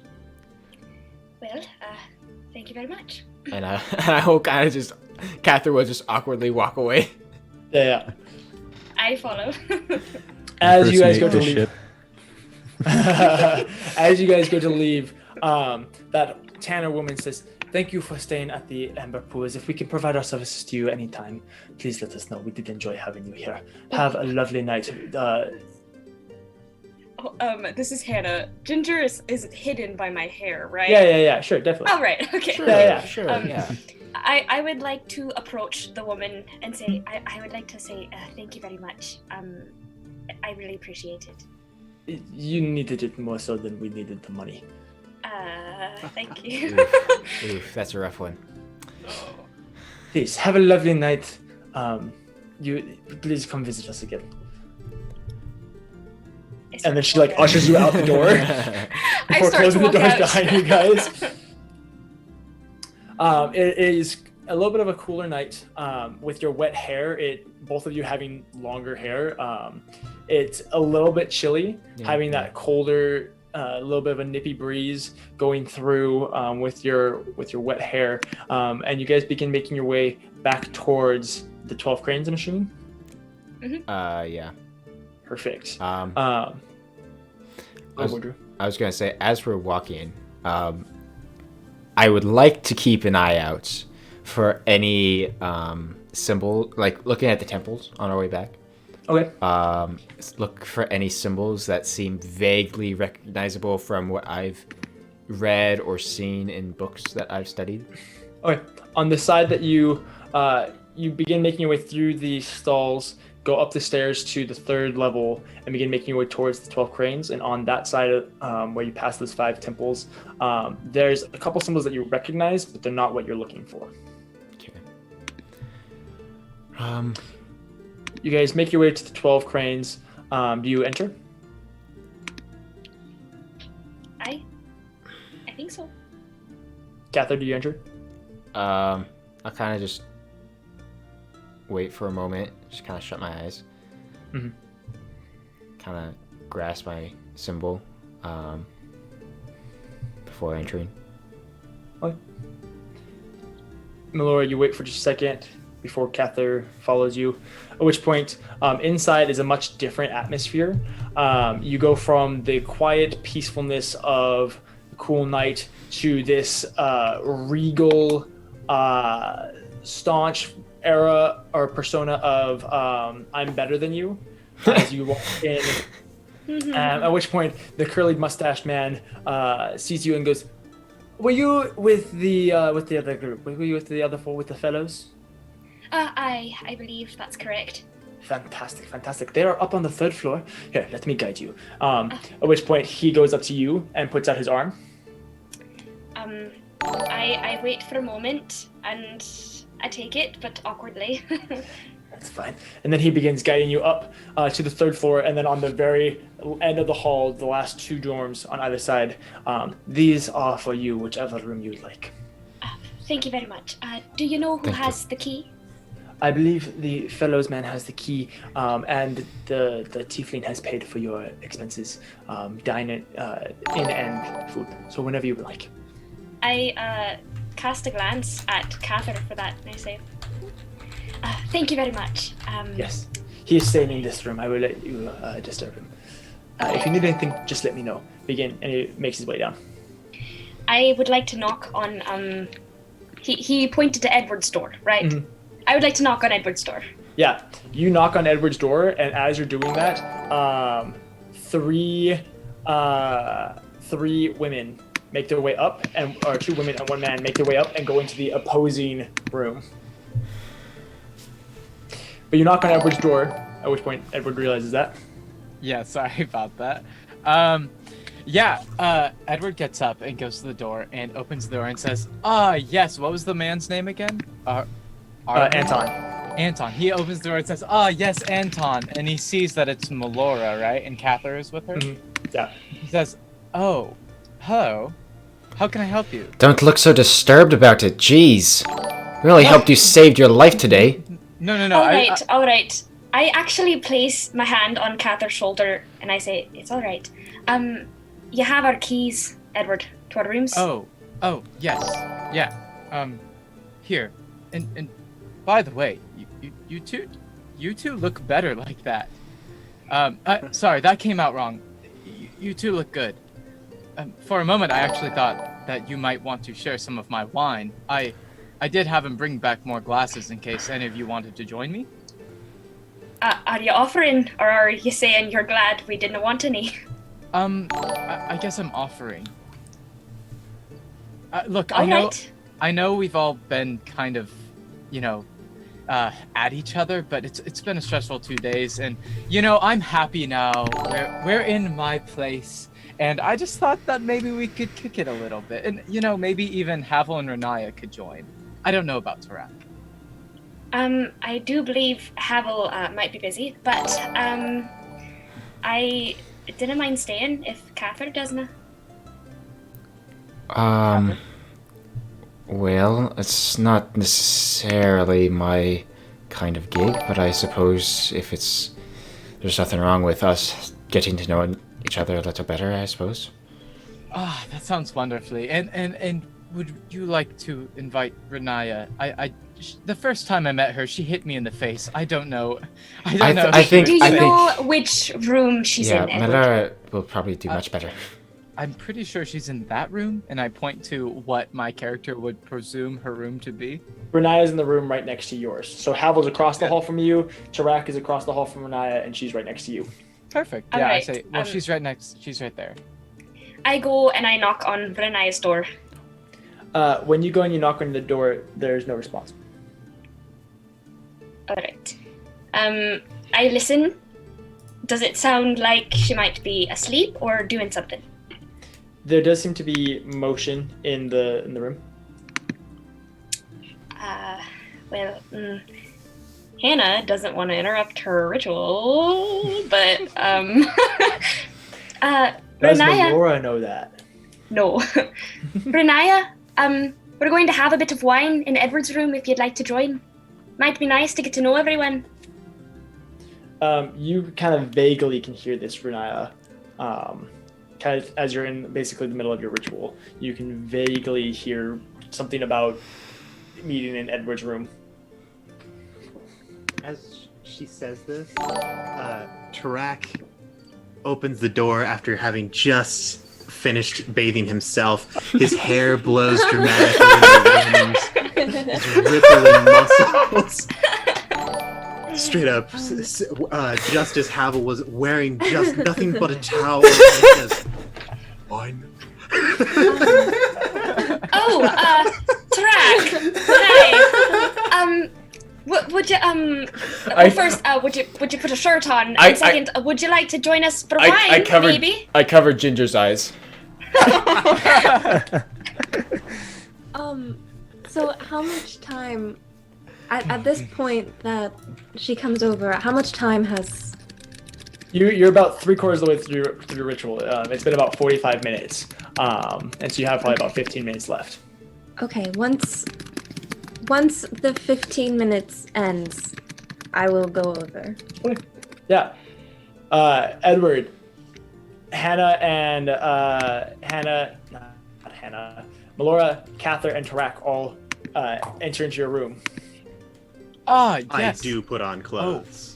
Oh, yes, of course. Come in. Is there enough seating, Mr. DM, for everybody? Yeah, easily. Awesome. Yes, come in. I don't have much planned for this evening. I just thought that maybe we could all, I don't know, have some wine, just let the nerves just roll off our shoulders, maybe play a tune or two. What do you say? I suppose we could tell some stories. There's some giggling in the background. I love stories, yes. My father used to tell great ones, but I always like to hear new ones, because then I can tell them later. So, yes, would anybody like to start with perhaps a story? Yes, Ryan, real quick. Hey, DM. Yeah. So, I'm assuming Havel is currently in his room. Yeah. So, halfway through whatever, Havel is actually going to stop all events that are currently transpiring. And he's going to get up. He's going to, and very frustrated actually is, and a little tipsy, is going to go, okay. And he's going to look at, he looks at the man and then the woman. Yeah. And then the man again. Yeah. And then the woman. And goes, you. And he points at the woman. He goes, I need you to go over to my comrades. I do believe I hear them across the room. I need you to let them all know that their room has been covered by me for the next couple of nights. And if ask if Renaya's there. I know she's not much of a drinker or a partier, and she's a bit afraid, I guess. Do let her know that I need to talk to her. I need to ask her a few questions, but all in all, I'm looking for the boy the best I can, and I'll continue to do so. You got all that? She looks at you and says, yes, I can provide that. Sure. At which point she gets up, puts on like a shawl or something to kind of cover herself a little bit more, and then crosses the hall, at which point she knocks on your door, Edward. As soon as she leaves, by the way, I go, all right, come here. Like, close the door behind me. Across the hall, she knocks on your door, Edward. Oh, perhaps Havel is joining? I didn't see that coming, and I get up and open the door. At which point you see the most beautiful woman you have ever seen in your life. Why would you do this? Why would you do this? Hello, Havel, you know better. Would you like some wine? No, I'm not here. All according to plan. I am coming from Havel's room. Oh. He had a couple things that he wanted me to tell the rest of you. Is the one called Renaya in here? Renaya? Is the one called Renaya in there? She's not quite in there yet. No. She's actually right over there. She might be sleeping or something. She didn't answer. Okay, I can go look, I guess. For the rest of you, Havel would like you all to know that he has paid for their room for the next 2 nights, along with some food, and so he is taking care of that. Did you say that Havel is paying for everybody? No. Yes. He does know how much that is, right? He knows that's like 60 to 80 gold, depending on food. I do not question the masters. Okay, suit himself, I suppose. He can do what he wants. Yes. Anyway, where do you know which room Renaya is staying in? She's right over there. All right. Thanks, perfect. Melora. You're welcome. All right, I will let you get back to it. If you want, I think they can bring you some food up too, if you'd like. Yeah. I mean, we could use some snacks. And then he leans in and says quietly, "And if you want some wine later, just feel free to come in." All right, and she kind of just drags her finger across her chin for just a second before. And Edward's eyes get big, and he kind of backs up, and he's like, "Thank you." Just waves and closes. Doesn't know what to do. At which point she goes over and she knocks on Renaya's door. At which point you're just getting done with your ritual. Oh, okay. Okay, Renaya's going to take a breath and then go to the door. Hello, are you Renaya? Yes. Havel sent me. I'm with him right now. But he wanted you to know that he has paid for your the next couple of nights for you and for you to eat. And then he also would like to talk to you. He said he had a couple of questions he wanted to ask you. Something about the boy and him trying to find them.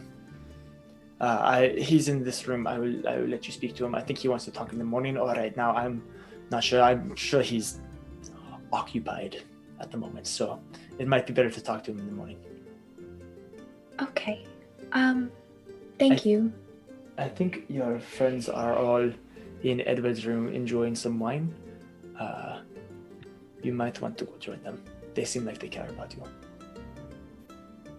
Thank you. And that was the DM. And then she goes back over and swings the door open wide, and she says, "All right, boys," before closing the door. Finally! I peek my head around the door. Renaya, are you joining us tonight? Yes, and she comes on in. Well, if I remember correctly, you wanted a story. I mean, I think a good way to get to know each other, other than the wine, is to tell stories, don't you think? What type of story would you like? Well, what story comes to mind first? What do you? Well, I had a friend long ago who was a great collector of stories, so I know many. Would you like to hear my favorite? Sure. Well, I suppose if nobody else is going to share, I'm getting a little drowsy from this wine. How about a story and maybe some talking, and then I might drift off to sleep if you don't mind. So Tarak, grace us with a story. Very well. Everybody, he clinks his glass and he says, I'd like, and you can tell at this point he's drank some wine, and he's like, I'd like to place a toast. Everybody raise your glasses. I raise my glass of water. I raise my glass of wine. Yes. Tamara hasn't grabbed it. Not Tamara, that's my other character. Renaya hasn't grabbed anything yet. I would like to make a toast towards odd happenings and scary just things that almost kill us. And also, I'd like to make a toast to you guys for not letting me die. And also a toast to Tarak for the story he's going to tell. Everybody applaud for Tarak. All right, Tarak, go ahead. I've warmed them up for you. Well, I'm sure I cannot tell it as well as I heard it, but I will do my best. Well, to start off, in this land in the mountains, in the far north, there exists a city. The city is known as Jormungandr. It is a very strong bastion in the mountains that controls many trade routes. And it is there that they believe that the world started there, created by a giant named Jormungand. The giant created 3 children, children of his own, the giant kin. Arden, the Shieldborn, Grom, the High King, and Brenaya, the Wanderer. These children performed many feats. They did many things, and they founded the world as we know it, according to Jormungand. But this is my favorite story of them. It is how Arden became known as the Shieldborn. He, of course, being the guardian of Grom, the High King, had to challenge himself. He was, in a way, obsessed with strength, but he always carried 2 shields, no weapons. When Jormungand created the 3 of them, he took elements from creation and from himself to form their bodies and souls. For Grom, he took wisdom and patience, placing them in the roots of a strong oak. Brenaya was forged of the spring wind and 1,000 hummingbird feathers, bound together with Jormungand's curiosity and wandering spirit. But Arden was different. While the others were formed by living things, the Shieldborn was given an unliving body. Jormungand formed his bones from granite, blood from molten copper, and muscle stripped from the giant's great iron shield. Over top was poured a coating of molten gold, and as a soul he was given Jormungand's compassion and loyalty. As Jormungand finished and poured himself into the mountain, as he died, having made his final creations, all that remained was what was left of his shield. The 3 approached their creator's remains, and as though it remembered what it once was, the shield leapt from the ground under Arden's arm. The second shield came many years later, after. Brenaya left the mountain. Her wandering soul could not keep her there. But one day, Arden was patrolling Jormungandr, as was his duty, but he heard Brenaya's spirit calling him for help, so he rushed to the High King, Grom, and begged him to leave. Of course, his duty was to guard Grom, but he could not leave Brenaya.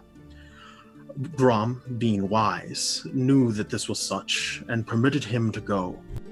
Following the voice of Brenaya as though on a breath of wind, he flew across land and sea to an island far away.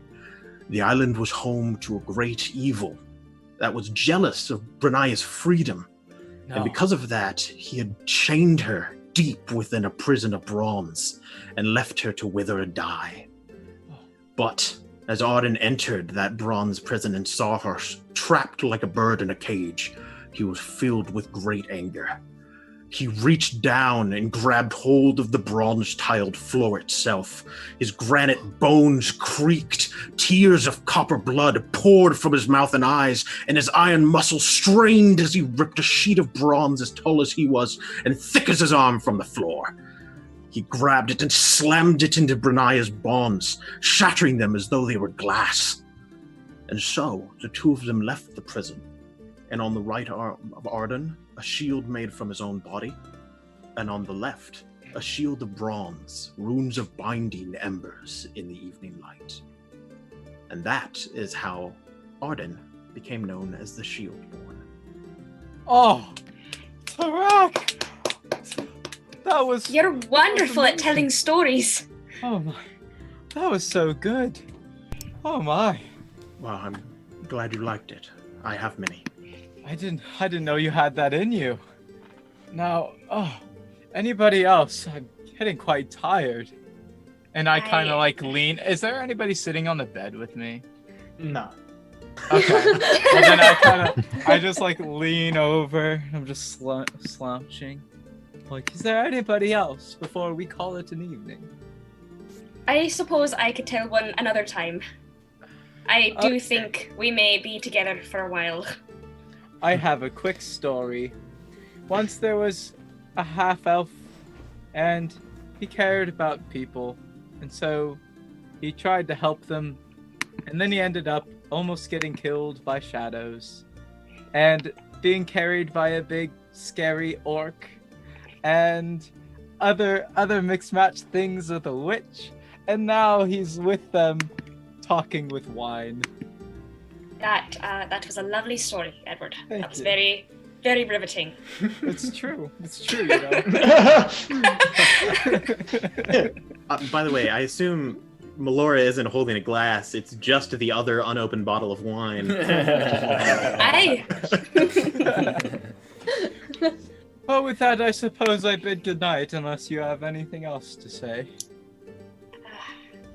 I think although I have many, it takes a lot out of me.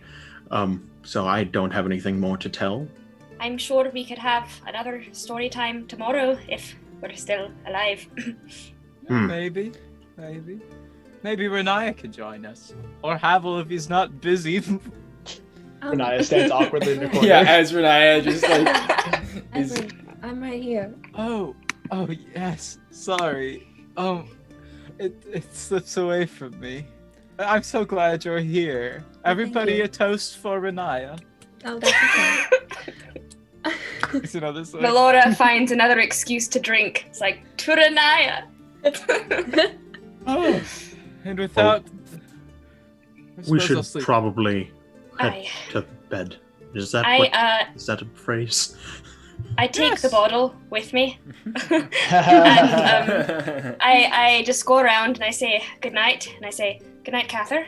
And I leave and I go to my room. Kathy, you quickly follow behind her as she begins to go. The rooms are spaced out wide enough that if she were to like leave all the way and go all the way down the hall, you could just feel the tug of it towards the end. So you follow quickly behind her. Yay for runes. Okay, yeah, I'll follow her out, and before she closes the door, I'll just kind of if I may. Aye. I do want to apologize. For what?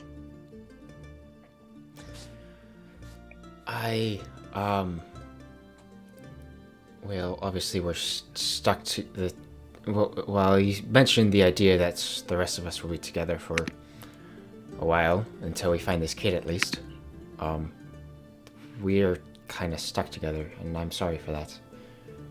Whether it's whose fault or why, I can't help but feel a little bit of guilt over that, because you're clearly more of a free spirit.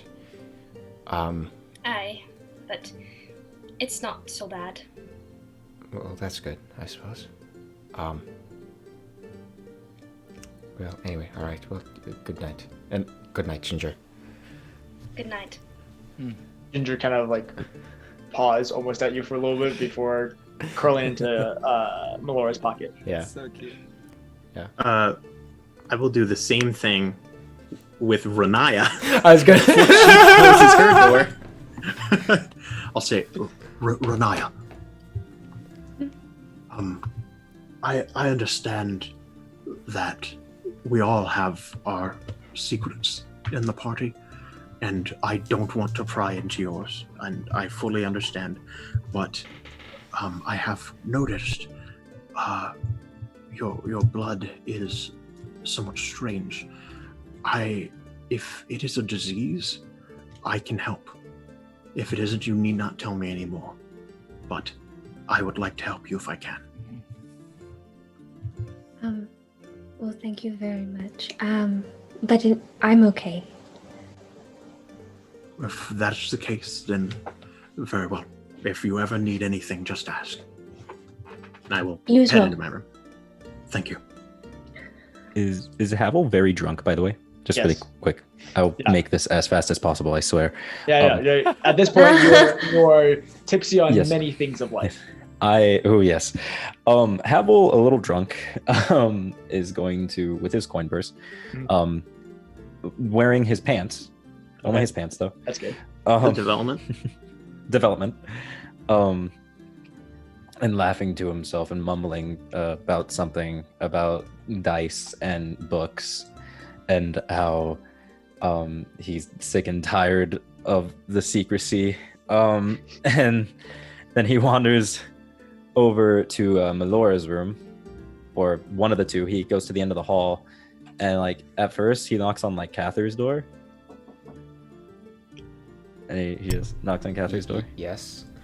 As I open it slightly, and he takes out, and he looks at him and he goes, Cather, are you alright? You seem very I'm very happy right now. I was planning on asking you. You went to a bathhouse, yes? Yes. How much was it? Well, it was 3 gold an hour. I take out 5 gold, and I go, have it on me, friend. You've done me well. I'm returning the favor.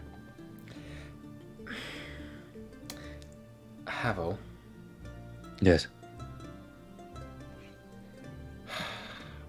Why are you helping us? Now I don't. Because look, I understand. Give me 1 second. I understand that perhaps maybe you have your reasons, right? But given the fact that you clearly have some influence, at least with money, why does someone like you, who, no offense, does have a bit of a shady persona, care? Cather, without getting too far into it, I failed some very important people in my life. I messed up, and I may never see them again. I don't care about the money. I'm helping you because I don't know. Maybe it's the right thing to do. At this point, I fully open the door. I place my hand on his shoulder, just say, thank you. Thank you. And if it helps at all, I do know some of your pain, and I'm sorry, because I know it's not easy. Right. I'll just kind of pat him on the face. Yeah. That'll be all then. And yeah, I turn around. I like Havel wipes away like the bit of tears that were forming. And we're like, right. And he knocks on Melora's door. I answer, and my hair is now a little dry, and so it's a little big. It's very curly. Yeah. And I open, and I have a bottle, and I'm like, "Oh, how are you?" And I present my bottle of brandy, and I go, I see that you and I are both enjoying the finer things in life. Aye. I'm doing well, Melora. I'm glad that you're enjoying your stay here. I have something for you, though. Oh. And Havel pulls out 100 gold, and he presents it to Melora, and he goes, if you're going to be in a city, you need funds. You need to be able to defend yourself if we get separated. I cannot accept this. I don't care. You're taking it. I'm going to be completely honest.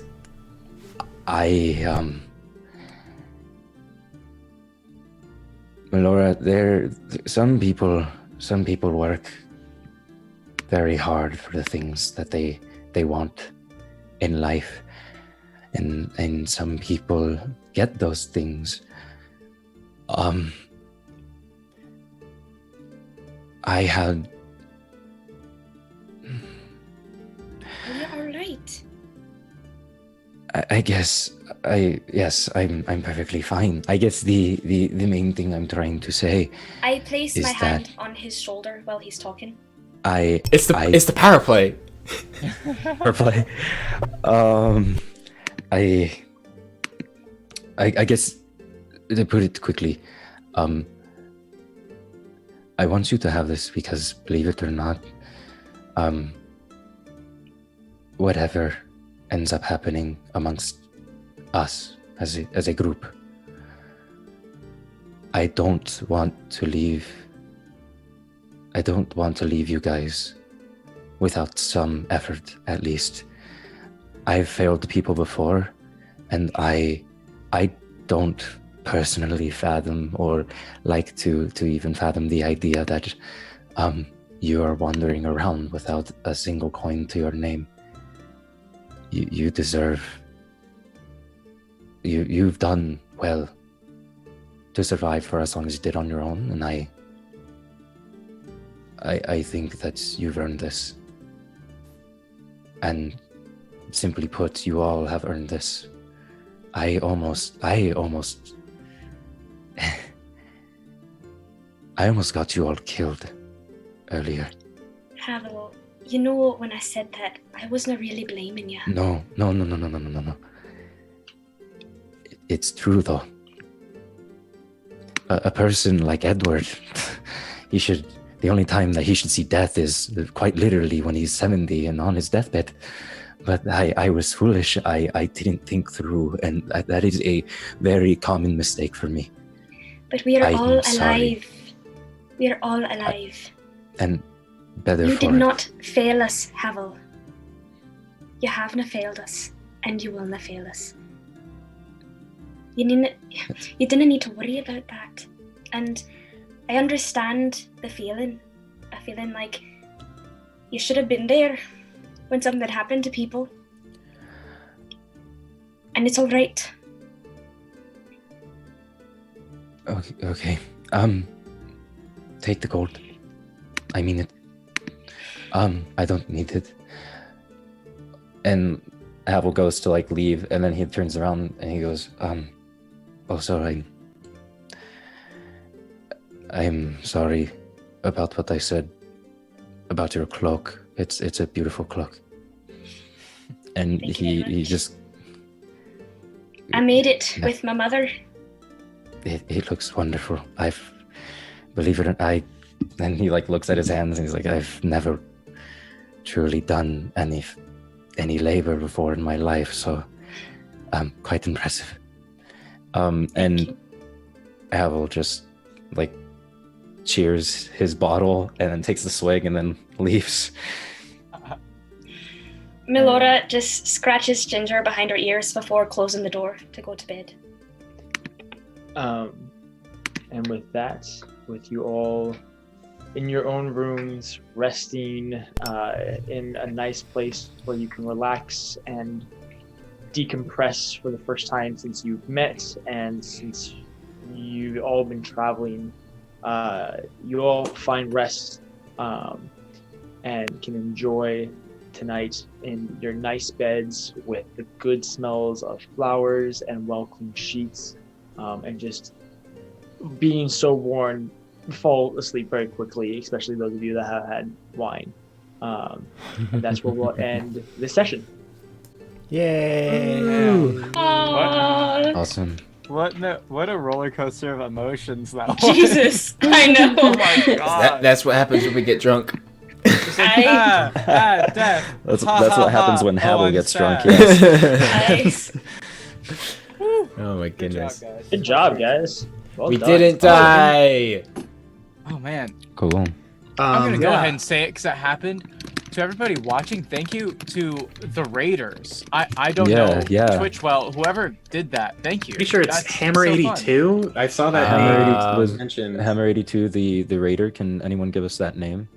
It says, Of who's In the At chat. Hannah82. I see it says also how we roll. How re-roll. Oh yeah. How How re-roll. re-roll. That's Yeah. Thank you, the thank one. you, thank you. Well, That is thank so you. fun. Yeah. For a second Thank you session. so much for that. That is awesome. super fun. We really appreciate it. If you guys liked what you saw, we stream every Monday at 7 o'clock Central Standard Time. You can also go check out our YouTube channel for all of the VODs, and we have all of our stuff out on podcasts, either through Podbeam or Spotify. Just look up the Paper Dungeon on any social media platform, and you'll be able to find us. Yeah, we really appreciate everyone sticking around and watching. This was a little bit of a longer session, so we're glad that everyone stuck through it. Yeah, they all did a really amazing job, so I'm super happy with how this session went.